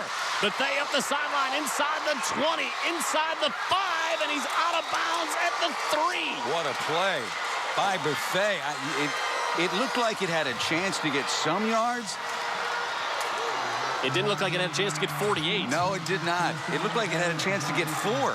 Well, he slipped right by Tyree Vines at the line of scrimmage and cut it around him, and that's what sprung him up the near side. Vines has made a lot of plays, but he'll be remembered now for the one he whiffed on right here. Vines keeps it, turns it inside. Look at the blocking downfield, and now they are alive on the far side. First time tonight. Yes. Offensive line. Offensive line. Now we got an injured offensive lineman who's down for Blount. What they don't need is another one of those. Boy, and that's one of the, that might be Doach. It is Jamal Doach, 5'10", 290 senior, 2-year starter. Pat Greenwood. Well, of course, I'm not a doctor, and I can only tell you what I see. But I think what happened is Doach may be cramping up because he came out of the huddle fine, and then as soon as he got to the line of scrimmage, just fell down. Got his stance right. I've got to imagine that's just a cramp, which obviously would be good news in the long run for Blount. Yeah, that would be great news, and he's leaving the field trying to cheer on the Leopards to get their fans behind him. Well, this game could turn around right here, Dan Brennan. That's a big cramp, first of all, one way or the other. And yes, it could turn around. I mean, the momentum shift right here. Again, it's Blount Vigor. You just can't count on anything. They stick it in right here. It's like it's halftime with us in terms of the time. I mean, and Gary Stevenson said to Pat Greenwood going off, he said, that's an explosive team. Yep. He said, that's an explosive team. They did it on the ground, and I think that's what they're going to have to do is really dominate best they can the line of scrimmage when they're on offense. Look at the time. We have to take a timeout here. Look at the fans lined up back there. I mean, they are deep on the fence all the way around here. There's nowhere to go, nowhere to sit. Yeah, down at the north end zone on the Blount side. I mean, they are 10 deep back over there. Look at that. Look at that. There was some talk of some portable bleachers trying to bring into the end zone because they thought it would be so huge here tonight. And well, they were right. They didn't get the bleachers here, but if they were wrong on that part. They were estimating a big. Well, we do it when we got here. I mean, when I hit a traffic jam, we come to stadiums generally. It's silent. There's nobody there. I pull up at 5 minutes till 5 o'clock. I can't get in the place. And you're Dan Brennan. I mean, Greenwood got here at 2:30, and it's the crowd was already lined up according to him. Greeny's a TV star. They know him. Right, Patrick? Yeah, far from it. But look, the thing is, this is what Blount Vigor should be. I remember when I came back to Mobile in '98, and Blount was the defending 5A state champion. Vigor was up for the 6A state championship. You know, they were 6-7 deep with a rope around the field. So I just like the fact whoever wins this ball game, I love the fact that the city turned out like it did tonight. This is what these kids deserve. Yeah, and like Dan said earlier, if you're from Prichard and you're not here, you're watching. You got it on 44 right now. Hello. First and goal from the 3. Bethea bounces to the outside. He's going east and west. Can he get to the corner? Yes. Touchdown, Leopards. DeLorean Bethea with the score. You ever see a dog? When a dog gets a scent, that's what he looked like. He got the scent at that right end, that corner of the end zone. That's where the play was going to go. It wasn't designed that way. Right. That dog got a scent, and he found it. Yeah, the DeLorean squealed the tires there at the he sure did. Corner to get there, and it is now 14-6. Look at that, way to the outside. And we talked about how tough it is to run east-west here on this Vigor team. And so DeLorean Bethea with his 5th touchdown of the season. And no, I think it's a penalty after the touchdown. What? Oh, where was the flag? Wow. Pat Greenwood, I didn't see the flag. Now, that flag was down at the 3-yard line. So, yeah, no touchdown. They got to back him up. Wow. So, first and goal from the 13. Now, see if Toppings tries to put it in the air. King to the top of the screen. He'll pitch it off Bethea. Gets a block. He cuts it back up the middle, and Bethea down to the 1. Yeah, this is what Coach Mark Hurt wants to do right here. He wants to lay a hurting on Vigor. And this is what Vigor was saying. Hey, they can run the football. Blount's really good at running the football. We didn't see it in the first half. No, we didn't. And they've got to be. And so they were really energized at halftime. One way or the other, they've come out a lot more motivated to do just this. And look at that kid go. Yeah, Jared Moore, great job coming in at fullback and gave the big springing block there to help Bethea go. So he gets a big chunk of it back. He gets 12 on that carry. You're going to see a lot of power running. Inside, they give it off to Moore, and Moore steps in on the right side for the touchdown. Moore, who had the good block on the previous run to spring Bethea down to the 1, gets a little bonus there himself. Yeah, the way they were running into the first half, you would have thought that penalty was a crippler, right? First and goal from the 13, 15, not going to happen. Well, it just on 2 plays, they are in, and we have really got an entirely different football game now. Demetrius Vaughn will try the point after to try to cut this to a 14-7 score with just 2 minutes and 2 ticks gone here in quarter number 3. Totally different feel to this game all of a sudden. Yeah, it's going to change exactly what Vigor's thinking. It certainly is going to change the way Blount's approaching the second half. Look on the straight-on kick of Vaughn coming right into your living room. That one might have actually gone right onto your roof, but it's good. 14-7, so Blount comes out and does exactly what they need to. They get good field position to start, march it down on the big run, and they are back in this one. It's 14-7 early in the 3rd here on UTV 44.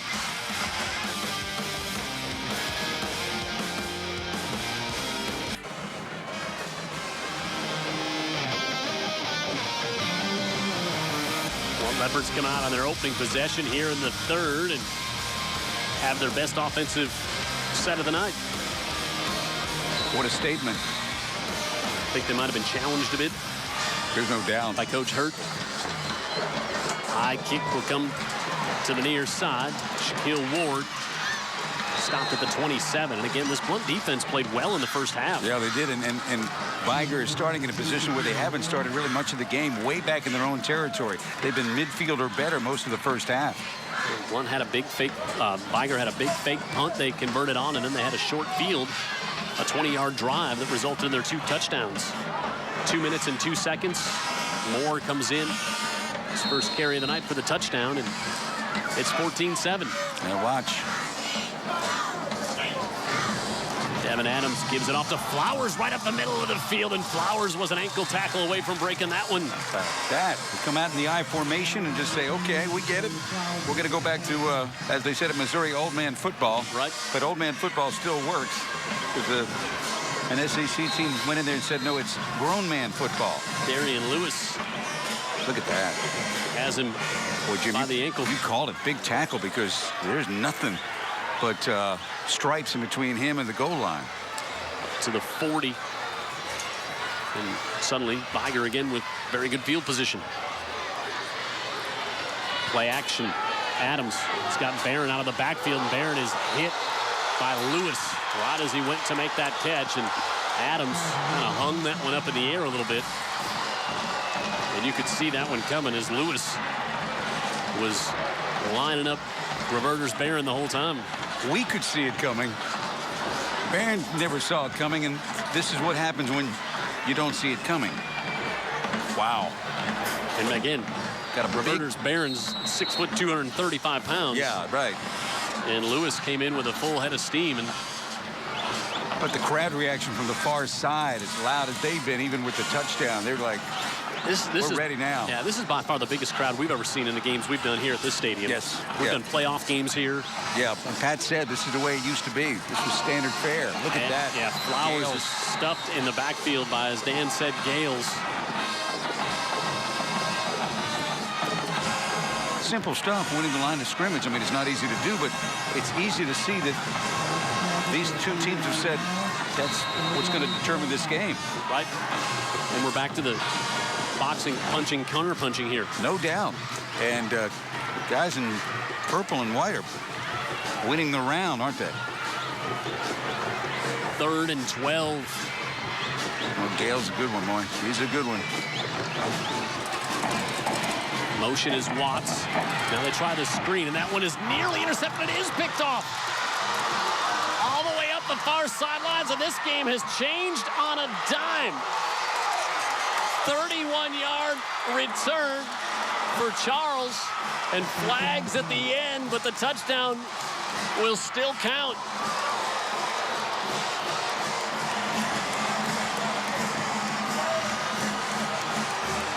Well, that didn't take long. Must have been the best halftime speech ever. Let's watch. You know, the effort you see in this game, it's just great. Charles Phalo, a junior, comes up with the interception. I don't know what the... Now, let's make sure that the touchdown's good, because it's not on the board yet. That wasn't a clip at the end, was it? It looks like they got at it. Block below the waist. Yep. Wow. Oh, below the waist. On the return team, it was before the score. Wow. So to be 10 yards from the spot of the foul, first down. Pat Greenwood. It's at the goal line. The thing is, too, that block wasn't necessary. He was into the end zone. Yeah. Stay away. Blunt's got a touchdown. Now they're going to have to work for it. First penalty of the night. Second penalty of the night against Blount here in the second half. Both happened right down there. Yeah. They shook off the first one. They're going to have to do it again. Touchdown. Taken off the board. That's 2. They were able to get the other one. Convert it, and they give it back. Bethea trying to get to the edge. Still on his feet at the 10, and now a flag goes in at the end of this one. Emphatically. Yeah, the back judge threw that one. I don't know what he saw from where he was, but... It's like the play was almost over at the time, that's what too. I'm saying, yeah.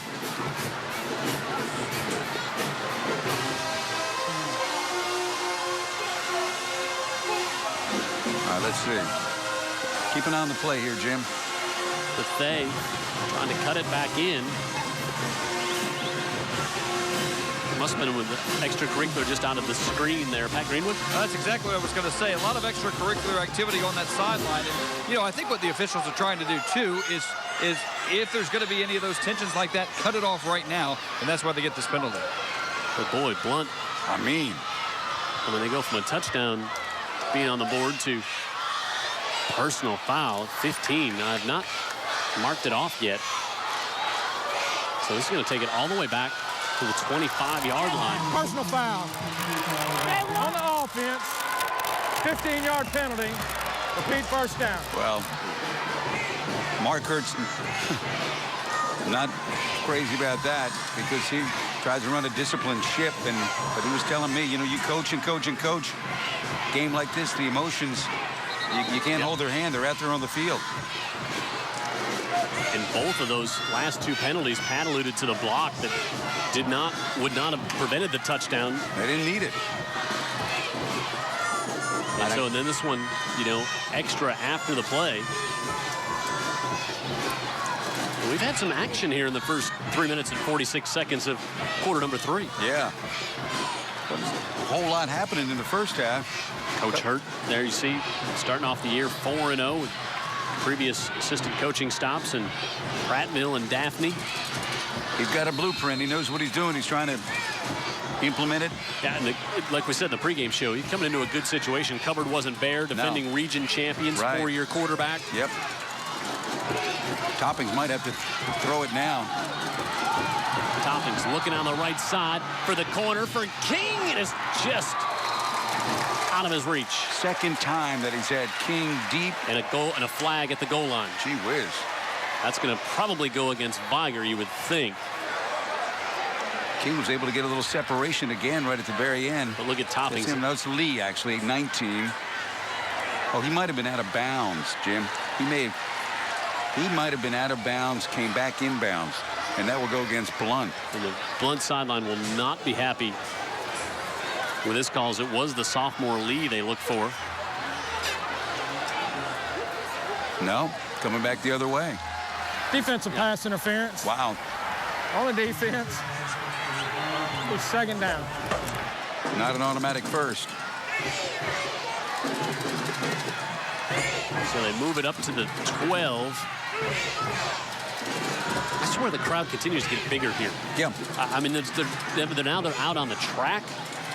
I mean, there's no telling where everybody parked. And the fact that it is on UTV 44, yeah, I think would have kept some folks away, but doesn't look like it. Beautiful night for football. It is. It should be a first down. That should be an automatic first down, and it is. And now they'll come to King out of the backfield. King spins at the 10, and King down to the 6-yard line. Okay, so it is the first down. And now you got Toppings going ahead and, taking his chances and saying, okay, we don't have to just be one-dimensional. And now it's manageable again. Yes, second and 3. Well, they made the unmanageable manageable.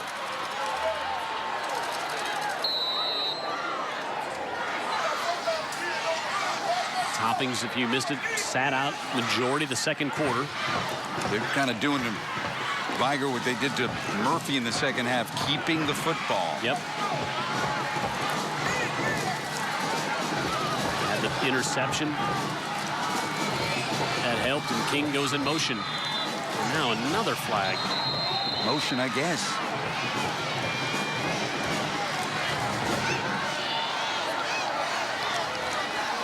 So we're going to go against Blount.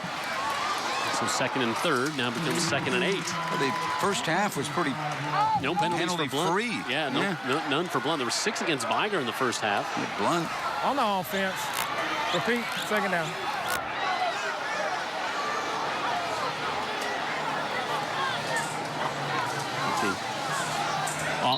Officers on the horses here tonight. The crowd is spilled over and now is on the track down in front of our production truck, and a lot of them just trying to meet Jared Kihas. Second and 8. Now on the direct snap is Vaughn on the right side. Vaughn tried to stiff arm, and he'll get knocked out of bounds. The wildcat action. And oh boy, now they throw a flag out of bounds, and that one looked pretty harmless. Justin Mosley was over there. And now that's going to be a personal foul against Vigor, and it's going to give Blount half the distance and a first down. Watch this. To me, look kind of harmless at the end of the play. Watch Vaughn. Now watch 26 come in. Wow. Still in bounds. I mean, that's a football play to me. I'll tell you what, Vaughn made a football play with his left Good ball. arm. Personal foul on the defense. Gee half whiz. the distance to the goal. First down.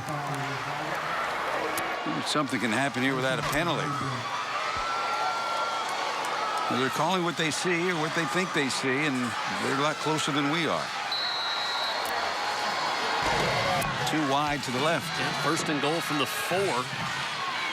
They'll give it off. Bethea tries to bounce outside. Now comes back inside. Bethea to the goal line. Touchdown, Leopards. This guy's got some running skills. It wasn't just a dive play where they wore him out in the middle of the line. He had to navigate those 3 yards and did it beautifully, and we may be about to be tied. And you know, he's 5'9", 195, but he's got the good quick side to side. Very shifty. I mean, that's the long way home, isn't it, Jim? Yeah, a 12-yard run from the 5. Yeah. And now Vaughn will come in to tie it up. Kerry Stevenson told Pat Greenwood that that's an explosive team, and now they've scored 2 touchdowns here on their first 2 possessions. And the extra point sails wide right, so it's 14-13. Ooh, we got a good one here in Prichard. And a huge crowd to boot. Blount trying to snap a very long losing streak to the rivals that goes back to 98. They're a point behind now. 6:47 to go in the third.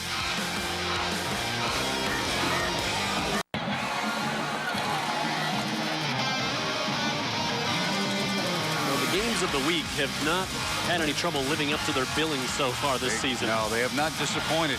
Just when you think one might be slipping away, we're at 14-13. Yeah, it gets back in the frame, doesn't it? 70,000 here tonight in Prichard watching this one. It feels like it. It does. Flowers to the 26-yard line. Minute 42 on that 14-play drive that had lots of penalties in there. As you look at the crowd down below us here, that's the Vigor side. 5 penalties on that drive. But still, Bethea, the DeLorean, takes it in from the 4. Yeah, channeling Barry Sanders on that touchdown. Yeah, very much like that. Gosh. That lateral movement.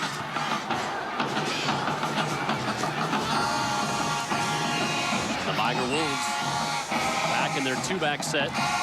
Will flood the near side. Flowers will take it to a line of scrimmage, and that's it on the left. 2nd and 10 coming up.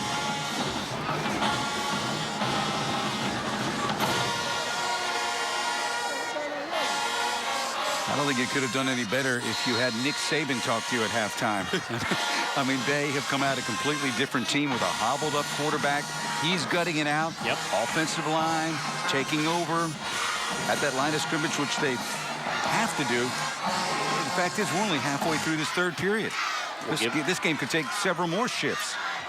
We'll give Flowers 1, and he'll carry it again, and he tries to get around the right side.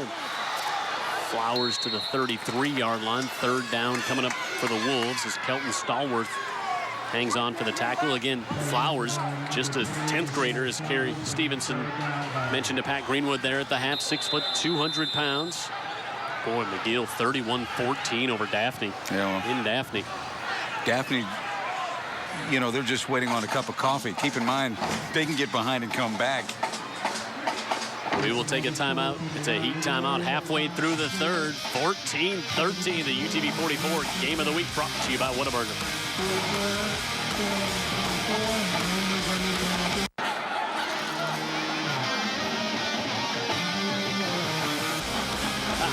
I know it's hard to tell when you do a game at Ladd sometimes because the stadium is just so cavernous, the crowd. But, I mean, the crowd here tonight, I mean, it is a sold-out house. Adams over the middle, and that one's incomplete. Oh, sold out. Oh, now here comes another play. I got to tell you, the referee that threw that is 25, I'm not going to say miles from the play. He was 25 yards from the play. Okay. So that they was had McGadney. Over the back. Wow. Yeah, I mean, we've all driven by the stadium on the internet, or on the interstate on 65. You see it all. You see the sides of it. So it's a big high school stadium. You know, big municipal stadium. Right. Good size. Sold out doesn't explain it because it's more than that. It's SRO. Yes. Yeah. It's standing room only, and both sidelines. We said the Vigor side has broken containment, and it has. They've come over the wall and onto the field, onto the track. I mean, they're definitely part of the visual story here tonight, aren't they? Without question. The energy that these young guys are getting from the crowd. Flowers right up the middle, and Flowers to about the 42. Pat was talking about going back to the late 90s when these teams would play crowds like this. Doesn't the football game resemble that era a little bit now, right? Smash mouth. Yep. Straight at you. Well, there's been some players that have come through these two schools. Look at Flowers tonight, kind of grinding it out. 14 carries, 64 yards, and a touchdown. Yeah, I get to see one of the best ever in this game on nearly a daily basis. Darrell Williams runs a gym over at Spring Hill Memorial Hospital, Electron, and people that were around before he got hurt his senior year. Got hurt again at Auburn, but they said before that happened, they was a freak. Hadn't seen anything like him then or now. And there's been some good ones come through since him. Yeah, we've but seen plenty. Even Pat was saying when he saw him, he said just like nothing I've ever seen. Right. And you think we've seen some really good players come through since we've been doing this. It says a lot about Darrell. Yeah. 2nd and 7. The Wolves trying to take a shot soon downfield. Flowers hit in the backfield, and he's going to be driven back. Good penetration that time. Jiker Snell, the linebacker, in to blow that one up. Man, I tell you what, this game is played with such passion and energy. Watch Snell come in here. Whew, just violent. And then Phalo also in. He had the interception on the last drive. 3rd and about 8 here for the Wolves as we're inside 4 minutes to go in the 3rd. Cameron Cole, the sophomore, in to run, but Adams pulls it down, now floats it over the middle, and that's going to be incomplete as, again, he was trying to get that one off to Shaquille Ward. Adams was pretty close to the line of scrimmage when he let that thing fly, too. Let's see if that's... Yeah, and Stallworth was kind of might have had a little handful back there as well on Ward. Line of scrimmage was right at the 40. It'd be interesting to see where Devin was when that one left his hands. He's good at that, though. He'll freeze you. Watch the 40. Yeah, he could have called it if he wanted to. But and they haven't been shy about that. they haven't. King at the 10 and Ward. The good kick. King will have to hurry up to take this one and takes it about the 14. King looking for something on the outside. Now here's another flag. And King up near the 30, but that one's going to come back. Yeah, that's been almost the phrase of the second half is that one's coming back. But the thing about Blount is even when stuff comes back, they recharge their engine and get and recover from it. Yeah, and they just in the first half, Blount could just not get any momentum. They just couldn't do anything to get any momentum, and then they did right off the bat here in the second half. And they were a missed extra point away from tying this one up. Well, DeLorean has become a DeLorean. The line of scrimmage is blocking better. Toppings is in the game. Blocking the back on the receiving team. 10-yard penalty. First down. They talk about Toppings being such a good leader. Him just being out there might add to what they're doing. Halftime show each week brought to you by M&S Music here on our UTV 44 Game of the Week. Also want to thank Caligaz, print with people who know color. And want to thank United Rentals, proud supporter of high school football here on UTV 44. So all the way back at their own 10. Toppings looking to pass. This one complete out to the near side and up to about the 16-yard line. That's Clements. Good hands by Clements because it looked like he ran a route, and I think the Toppings was expecting him to kind of run through it a little bit more. So he's got to get it on his fingertips. He does. Got some skilled young men out there. Good job holding on there by Sam Green. Yeah, it was. Toppings 6'2", 205. Bethea on the right side. Bethea trying to get to the corner, and he's going to have the first down. You could hear the Vigor sidelines yelling for a holding call on that one. They can't call it every play. Justin Thornton was in there again. He didn't get held because he had great penetration again, 53.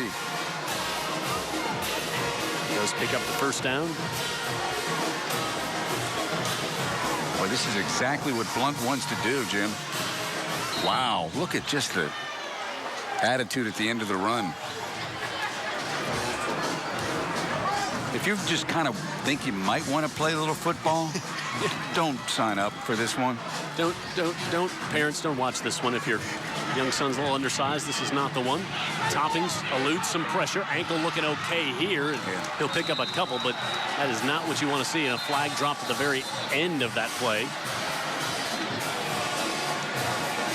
I think if your coach hurt, you'd rather not see him scrambling around. No, I agree 100%. Of course, what are you going to do, right? The pressure was there. They're going to get the benefit of the call here. Toppings limping a little bit again. That's a 15-yard face mask. Think about the life experiences that young guy's had. This is the 4th game that he's quarterback in this rivalry. Started as a freshman. So would you say maturity-wise, he's way ahead of a lot of kids? Well, and just talking to him before the game, he certainly gives off that aura. Boy, there's a lot to like about that kid.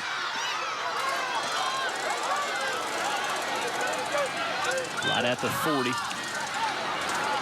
And Bethea hit in the backfield and driven back. Demetrius Stovall in there, and then Quinney came to help out as well. This is what we saw more of in the first half, was Vigor bringing numbers and dominating the line and getting on the other side. Loss of 5 on the play. Watch Stovall. Look at that. I mean, they just got brought the house.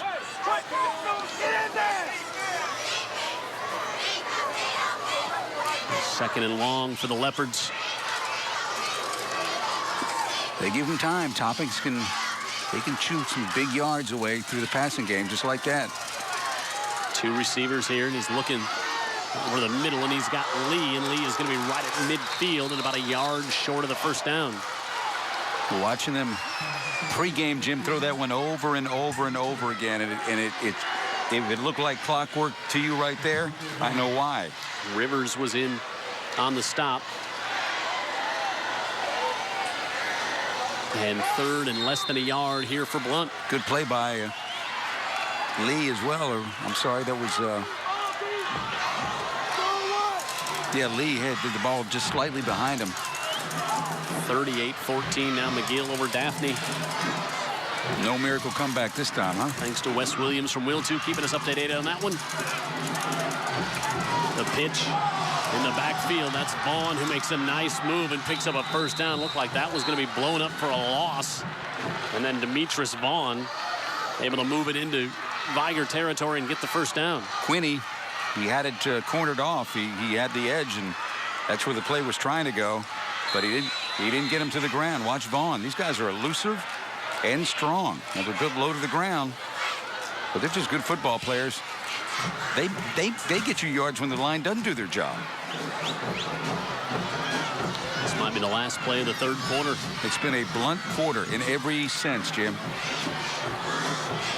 They were down 14-0 coming out of the dressing room, and now hit for a loss of 2.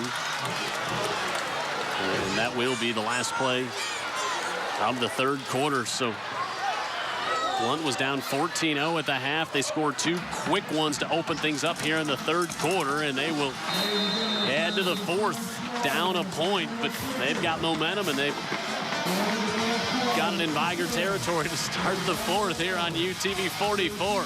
This smells like a big football game here tonight in Vigor. It does.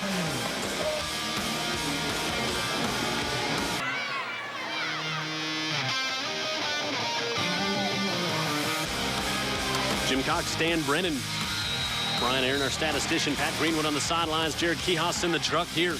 All glad to be here, right? Big one in Prichard. Start the 4th quarter. They'll give it off. Jamarcus King from the receiver spot lunges ahead up to the 41.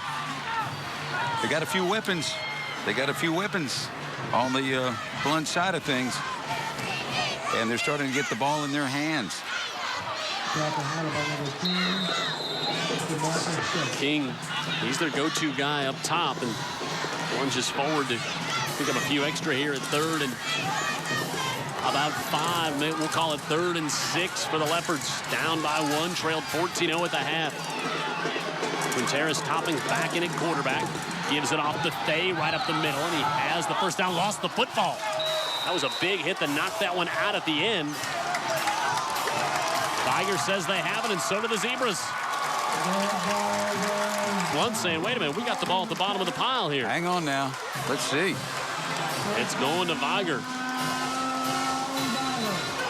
What a hit. Watch it again. See if he can see through the mess here. What happens? He's got the first down. Boy, the ball just looks like a knee might actually come and knock that one out. Now, from this point on, what happens? And now we don't know. Mayhem. Yes, exactly. So another turnover for Blount. And Vigor gets it back at the 35. Big turnover. They had a first down, would have extended the drive. Ray Boykin comes back in at fullback here behind Adams. Flowers, tail of the tandem. And he'll take it. Left tackle, and he pushes forward to the 40. Still pushing forward. Helmet comes loose up to the 45. All right. Are you getting it? Are you getting what this game's all about? This is pride. A lot of pride. A rivalry. It's hard to believe that one team would have such a dominant run in this thing. Well, and sometimes you see, schools that have not lost to another school in a long time, but there's usually a huge discrepancy in the talent between the schools. Yeah. You just sometimes see that. Yeah. And that's not the case here. Vigor's they've had a better decade or so, Yep. as far as championships and appearances in the championship game. I'll tell you, one thing Vigor's had, too, it's consistency in the coaching position. Kerry Stevenson has been there. Real good point. And not, had a lot of coaches come through Blount here in the last 10 years Ben or so. Harris had to come out of retirement to try to straighten things out, and did to some degree, but right. Wow, look at the popping. We're gonna pass out the Advil after this one. Loss of 2. We'll have plenty of time to medicate ourselves after sit in the parking lot. I guess it'll just be a Diet Coke, but we're not going to get out of here anytime soon, you think? I wouldn't guess, to the snickering of Jared Kihas in the truck. 2nd and 12. Adams going to keep it and try to strip it on the backside, and Adams then did lose the football, and they'll say he was down. I love the Vigor fans right. Oh, clearly he was down. It was just like this. Clearly he was down. And I'll tell you, not only are the seats filled, of course, it's a bleacher stadium, as all high school stadiums are, but it's even tighter than that. And nobody's left. You don't normally, often use the verb squinch, but they're all squinching in there. It's a verb. It's a verb. It is tonight. Okay.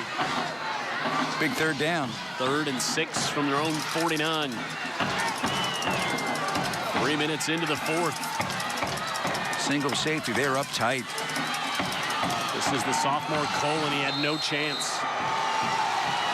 Big penetration. LeBaron Rogers came up from the secondary. Well, they're playing like a purple wave here in the second half. They've owned the football.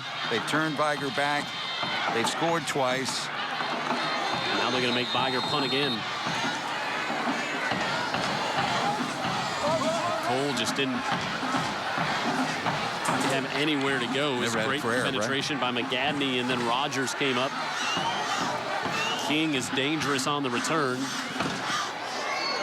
Ward with an end-over-end kick, and it'll bounce toward King, and he can't decide, and now he will step away in a good punt by Ward to the 13-yard line.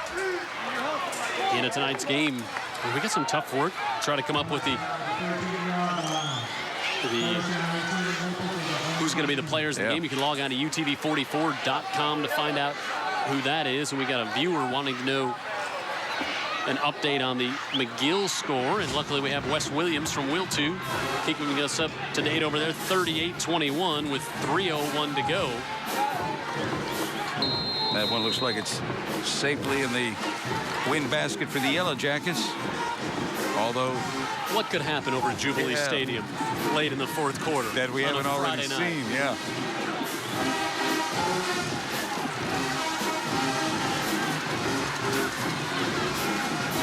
Toppings will give it off. Bethea still on his feet. Bethea still on his feet out across the 20. Yeah. I mean, you got to love it. Effort, balance, strength, pride. Pat Greenwood. Yeah, they're going to tack on another 15 more because as Bethea was trying to struggle for some yards, one of the Vigor defenders simply grabbed him by the helmet and yanked him down. So that Blount drive should be continuing to move forward. That will get you 15 every time, but watch Bethea. Well, here's Bethea, Jim. Here's the point. This penalty should have never happened. And the reason being, he should have already been down. Right. His effort not only gains the yards he got, but extends the play to where the penalty finally happens. Yeah, Tony Pierce came up and got him up high and moves it out to the 35. A couple of really good running backs behind Toppings. Fresh set of downs for the Leopards. Toppings has not put it in the air a lot here in the second half with the bad ankle. And Bethea will pick up a couple. And if you're just joining us, we'll reset it. It was 14-0 at the half. And Blount came out, scored 2 quick ones, missed a PAT. And that's where we're at right now. Blount has not won in this rivalry since 1998. And now Toppings looking to throw and over the middle, and that one isn't intercepted. It is picked off. Now they'll say incomplete. Big break for Toppings because he just laid that up like a balloon. Yeah, Stokes was back there with Rivers and didn't look like there was a receiver even in the vicinity when he let it go, but then yeah, Quintero sees something. Yeah, I think Ross came over. He never saw the safety. I mean, that was basically a defensive play made by his own guy. So now they're going to have to throw it. 3rd and 8. Pressure coming, flips it ahead, and that's incomplete. You can see part of that just trying to get rid of it, but also just not a lot of strength in that leg. Yeah, and they're coming after him, too. They smell the blood. All right, here's our trivia question about Blount. In the 7 quarterfinal games and 7 semifinal games, how many times have they lost in the last 2 rounds of the playoffs here?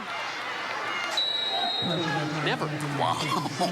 So they get to the quarters. If they get a whiff, they're going to state, and then, of course, subsequently, they're 5-2 in state championship games. That is. So you knew if they've gone to 7 quarterfinal games and 7 semis, you knew they were 7-0, but then never lost. Low snap, and Vaughn with a good punt. And it takes a nice Blount roll as well to the 25. Yeah, now Blount's got to start thinking about how many more times do we even get the ball. Right. I know you got a bow up right here. Vigor's done nothing offensively for a while, and that's what Blount's got to depend on, that defense, to get it back. Sponsors of the high school football game of the week on UTV 44 include the Orthopedic Group, Tyndall Credit Union, Davison Fuels and Oils, and Will 2, our friend Wes Williams. How close to the best do you play it here if you're Vigor? Blount, 2 safeties back just in case, but they're playing well in the line of scrimmage. I'll tell you what Blount's doing, Jim. They're playing so well with their front 7. They don't really have to bring anybody. They don't have to do anything exotic because they're just winning on the line of scrimmage right now. Yeah, and Adams has not taken a lot of shots downfield tonight. Nope.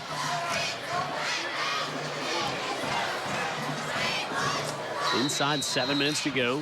Flowers gets 2. Now, Vigor gets a first down. The clock really begins to be their friend. Right.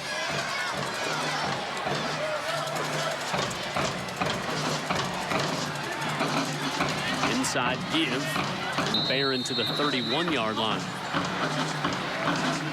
You know, Adams is such a gifted passer. He's like, come on, man. Come on. We can get this. Yeah, give me a shot, Give me a little play action. Just a little play action here. This Blount defense has been so solid tonight, limiting his numbers in a huge way. No real big plays. No. The big play was the fake punt. That was it. 3rd and 4 with exactly 6 minutes to go.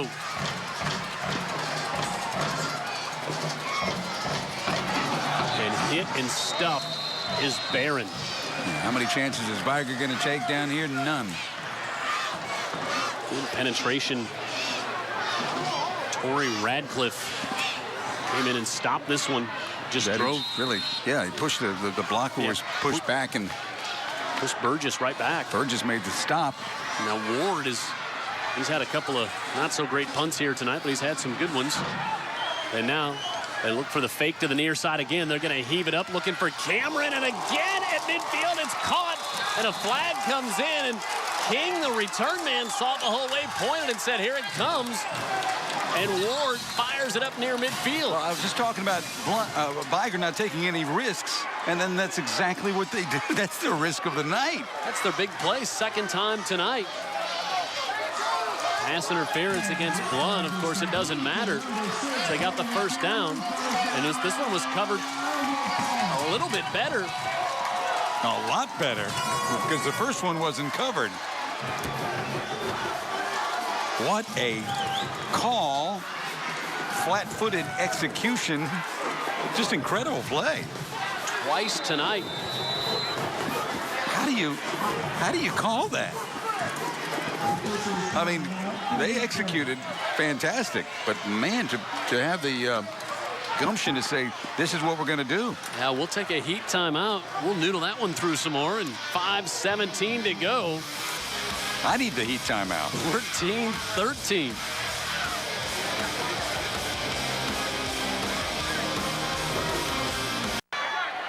Yeah. It's Blount Vigor. It's that simple. It's Blount Vigor. Yeah, it is. That's why we picked it. 14-13. We did it again. 2 for 2 on the fake punts, and here's Adams on the keeper to the 32-yard line. You know, in the big picture of life, we could be viewed as a rather worthless bunch, but we can pick a game of the week. We can say, let's go to this game, and we've been on the money this year. I think even if you whittle it from big picture to small picture, we're still in that same grouping. Adams, junior quarterback, makes up 6. Blount's already used a timeout here in the second half. Flowers and Barron in the backfield. We'll give this one to the fullback, Barron. He's down to the 28-yard line. Grown man football. Straight at you. Now we'll see a substitution on the defensive line as Autry, who's played well. He comes out momentarily to get a breather, and he'll be replaced by Anthony Stalling. We'll see if Vigor starts to kind of milk that play clock a little bit more. They've been not waiting for it to run all the way down. Good point. 3rd and 1. Now at 10, Adams will get up and snap it. Adams on the keeper on the left side, and he's got a big hole. And Adams all the way down to the 10-yard line.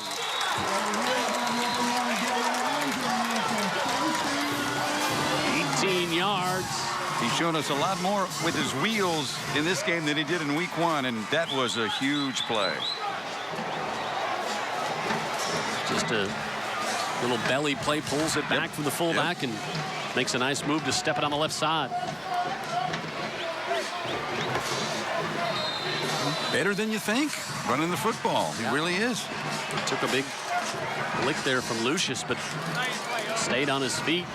And now, what you alluded to, you're down to 3.5. And if you're Blount, you're thinking, now we're in trouble, time-wise and where the Wolves are. And stopped right at the 10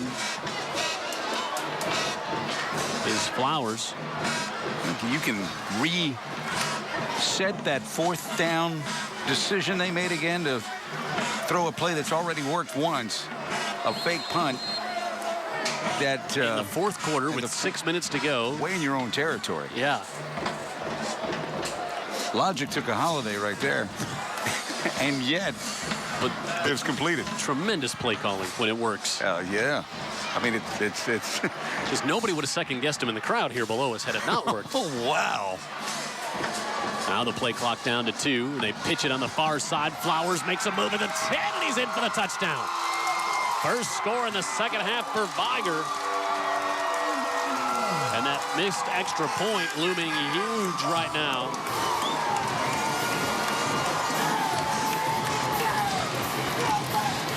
Nice little misdirection in the backfield.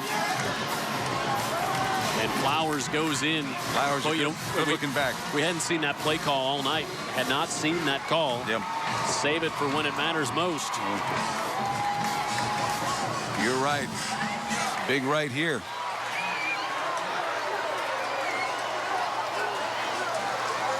Tiger trying to get there. Tiger's going to have to take another timeout here on PAT. Well, it's a big one. It's 20-13. There may have been a discussion. They kicked the PAT and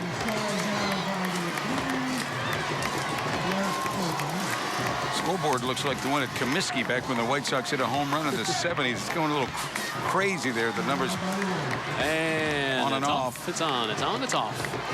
It's 20-13. So you're up by 7. So you just kick the PAT here to make them have to go for 2, because if you miss it, if you go for 2 and miss it, try to salt it away, then you give them a chance to tie the game with just a PAT. Yeah, you get it, but if you don't like your kicking game and you get 2 here, it's just about over. So you know, what are the chances that they would try something non-conventional here in the fourth quarter? Why would Kerry concern himself with any odds? Yeah, let's talk about Kerry Stevenson. 10th year here, second all-time in wins behind Harold Clark. Of course, runner-up in the state championship last year in 2011, 2008 state champions, 2002 region championships, 98 and 44 here at Vigor. How about the stat about graduation off the team last year that you brought up during the pregame show? Now that is a number. 27 seniors on the team last year. 26 are in college. Yeah, not just playing. Yep. Many are just in school. Mosley for the PAT, and it's good. And we'll go to a break. 21-13 with 2:42 left to go.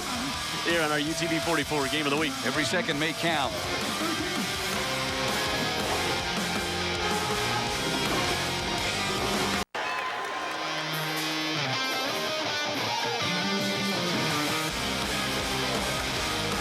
.242 left. Vigor with their first score of the second half. And it comes after, I mean, their 2 touchdowns, 2 of their touchdowns have come on huge fake punts, and their other one when they got it at the Blount 20. Yep. They've done what they had to do. Yeah. So here comes an onside kick to salt it away. You wonder. Mosley with a great kick.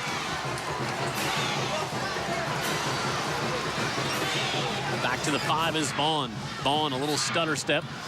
Now he's going to try to reverse direction, and he'll be ridden out of bounds. He was waiting for something to develop, and the only thing that developed was trouble. And a Blount special teams that did a nice job of pinning him in. 8 plays, 75 yards, and more importantly, it took up 4 minutes and 28 seconds. And Flowers with his second touchdown of the night to go along with 75 yards.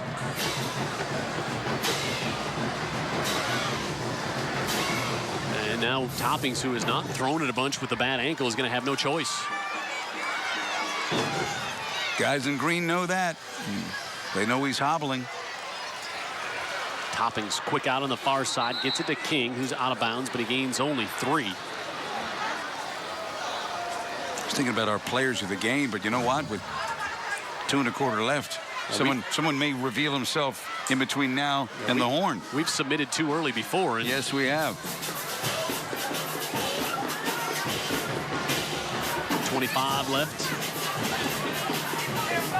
Toppings tries a screen. Now gets a little crossing to King, and King is going to be hit and dropped at the 25. So now a 3rd down coming up is Stovall with a stop, and we're going to get a timeout called here by Blount.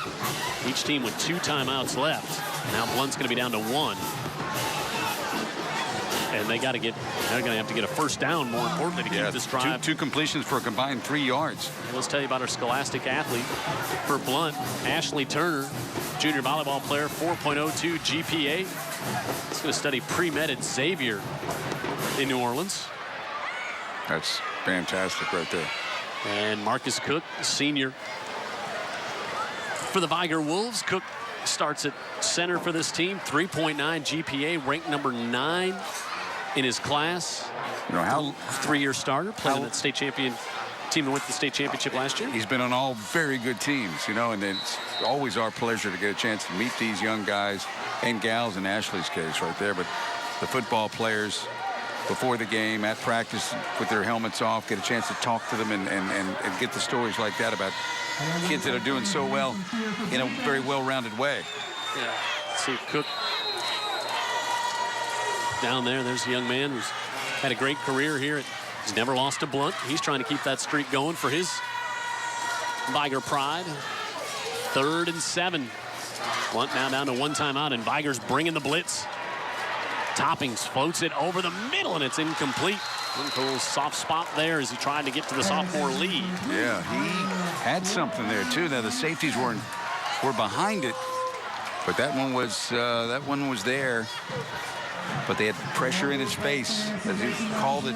Jim, they were coming after him, and they're going to do it again. Toppings will not be alone in the backfield here as he tries to complete a pass on 4th down. Quinney has been back there a bunch tonight. 47 coming off the right edge.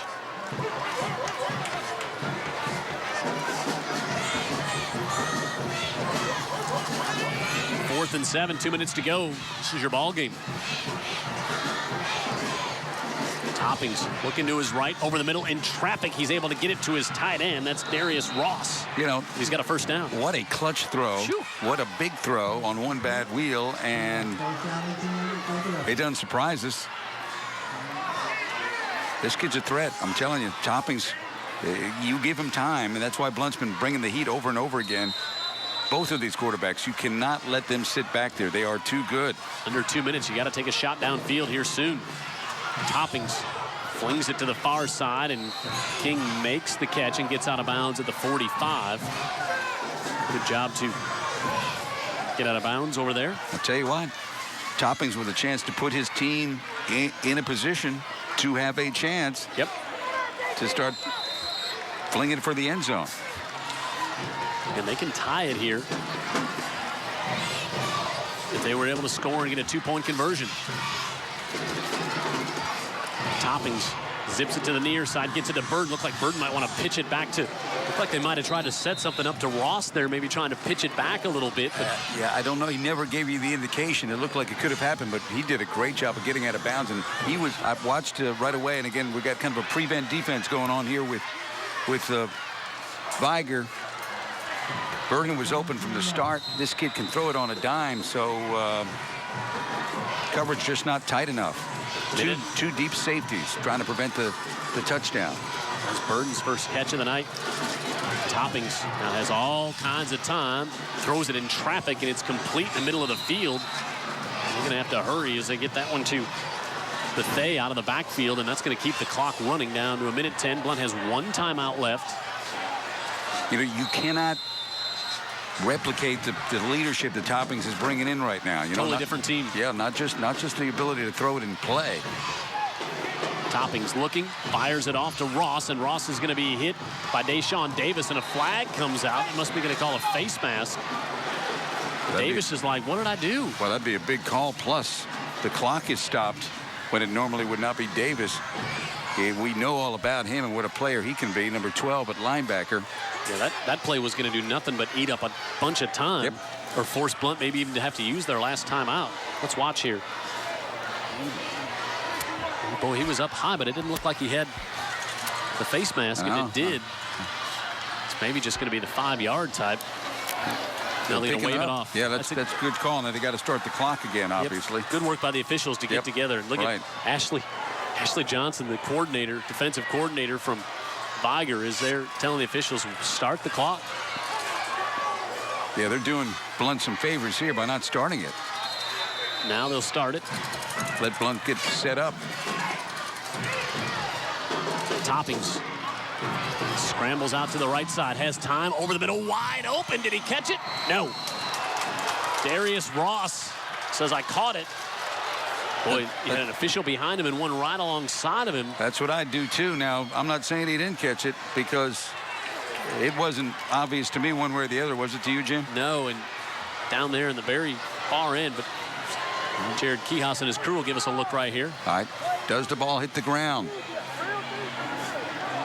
Hard to say still. Looks like if you had to guess, you would say it did. Right. That it kind of went through his arms. Yeah, exactly. Fourth down here. And they give it off to Vaughn, and he's got the first down, so we'll stop the clock at the 25. And now they'll get up here, and let's see if they... Well, now they're a little slow to stop the clock. Here they are in a position. And here we are in UTV 44, right down to the wire. Man, what a great one. Clock starts right now. Have to hurry, boy.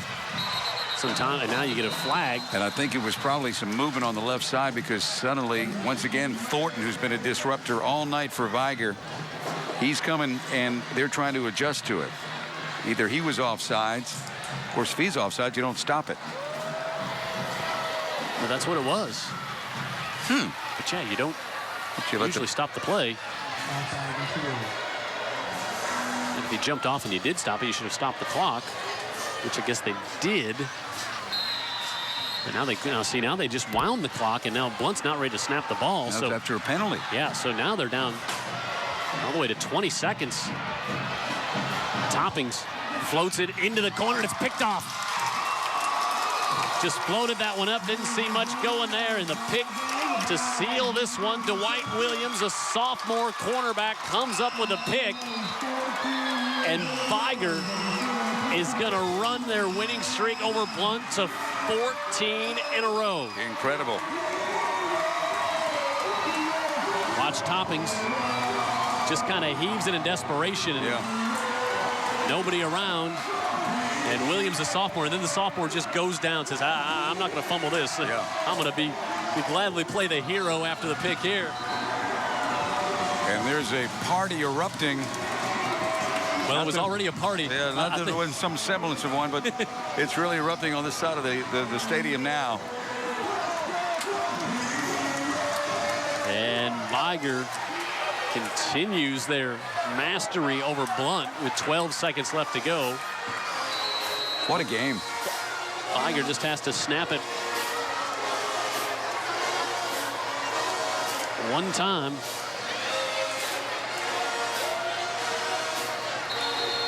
And they do.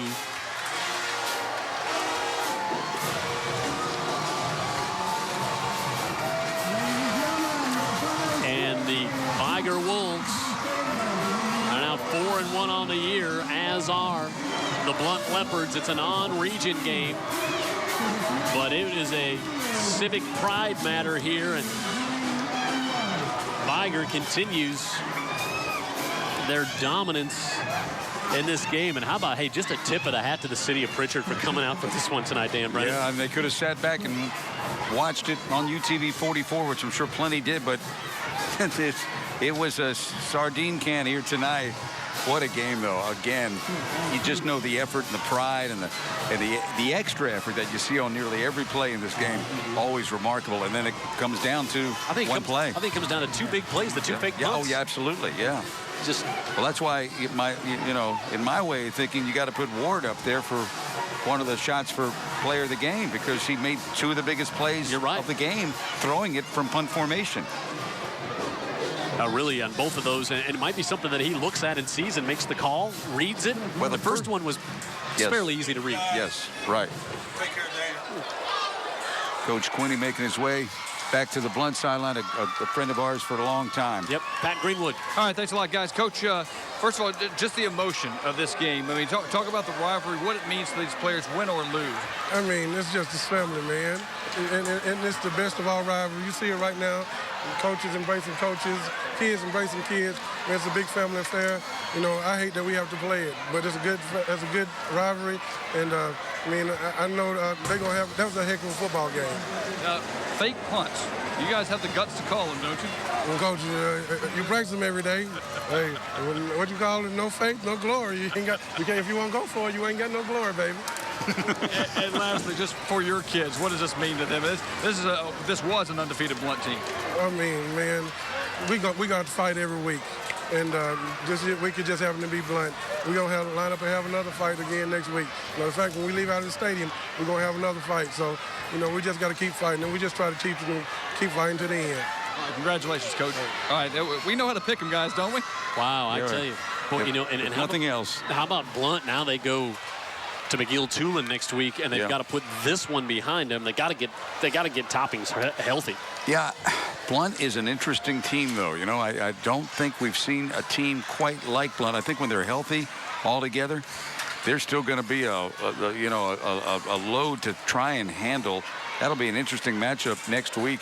There's a possibility we'll be there, but this Blount team, when they got everything going well and their quarterback is healthy and they don't turn it over or give up big plays, they're coming straight at you, and old school are tough to beat. Vigor just made the 2-3 big plays. That's it, and prevented any big plays really from Blount. They had the one long run. Right, don't want to minimize what Vigor did tonight. They did plenty. They won the game, but boy, those 2 fourth down punt formation passes were, bigger than we can say. Yeah, we'll tell you our players of the week, and as Dan said, Shaquille Warren, one of them, just for the 2 big passes he makes, and both well-thrown balls, because sometimes it's easier if you're the punter. You see him open, and then you kind of shake the throw. Yeah, and the second time he wasn't even all that open.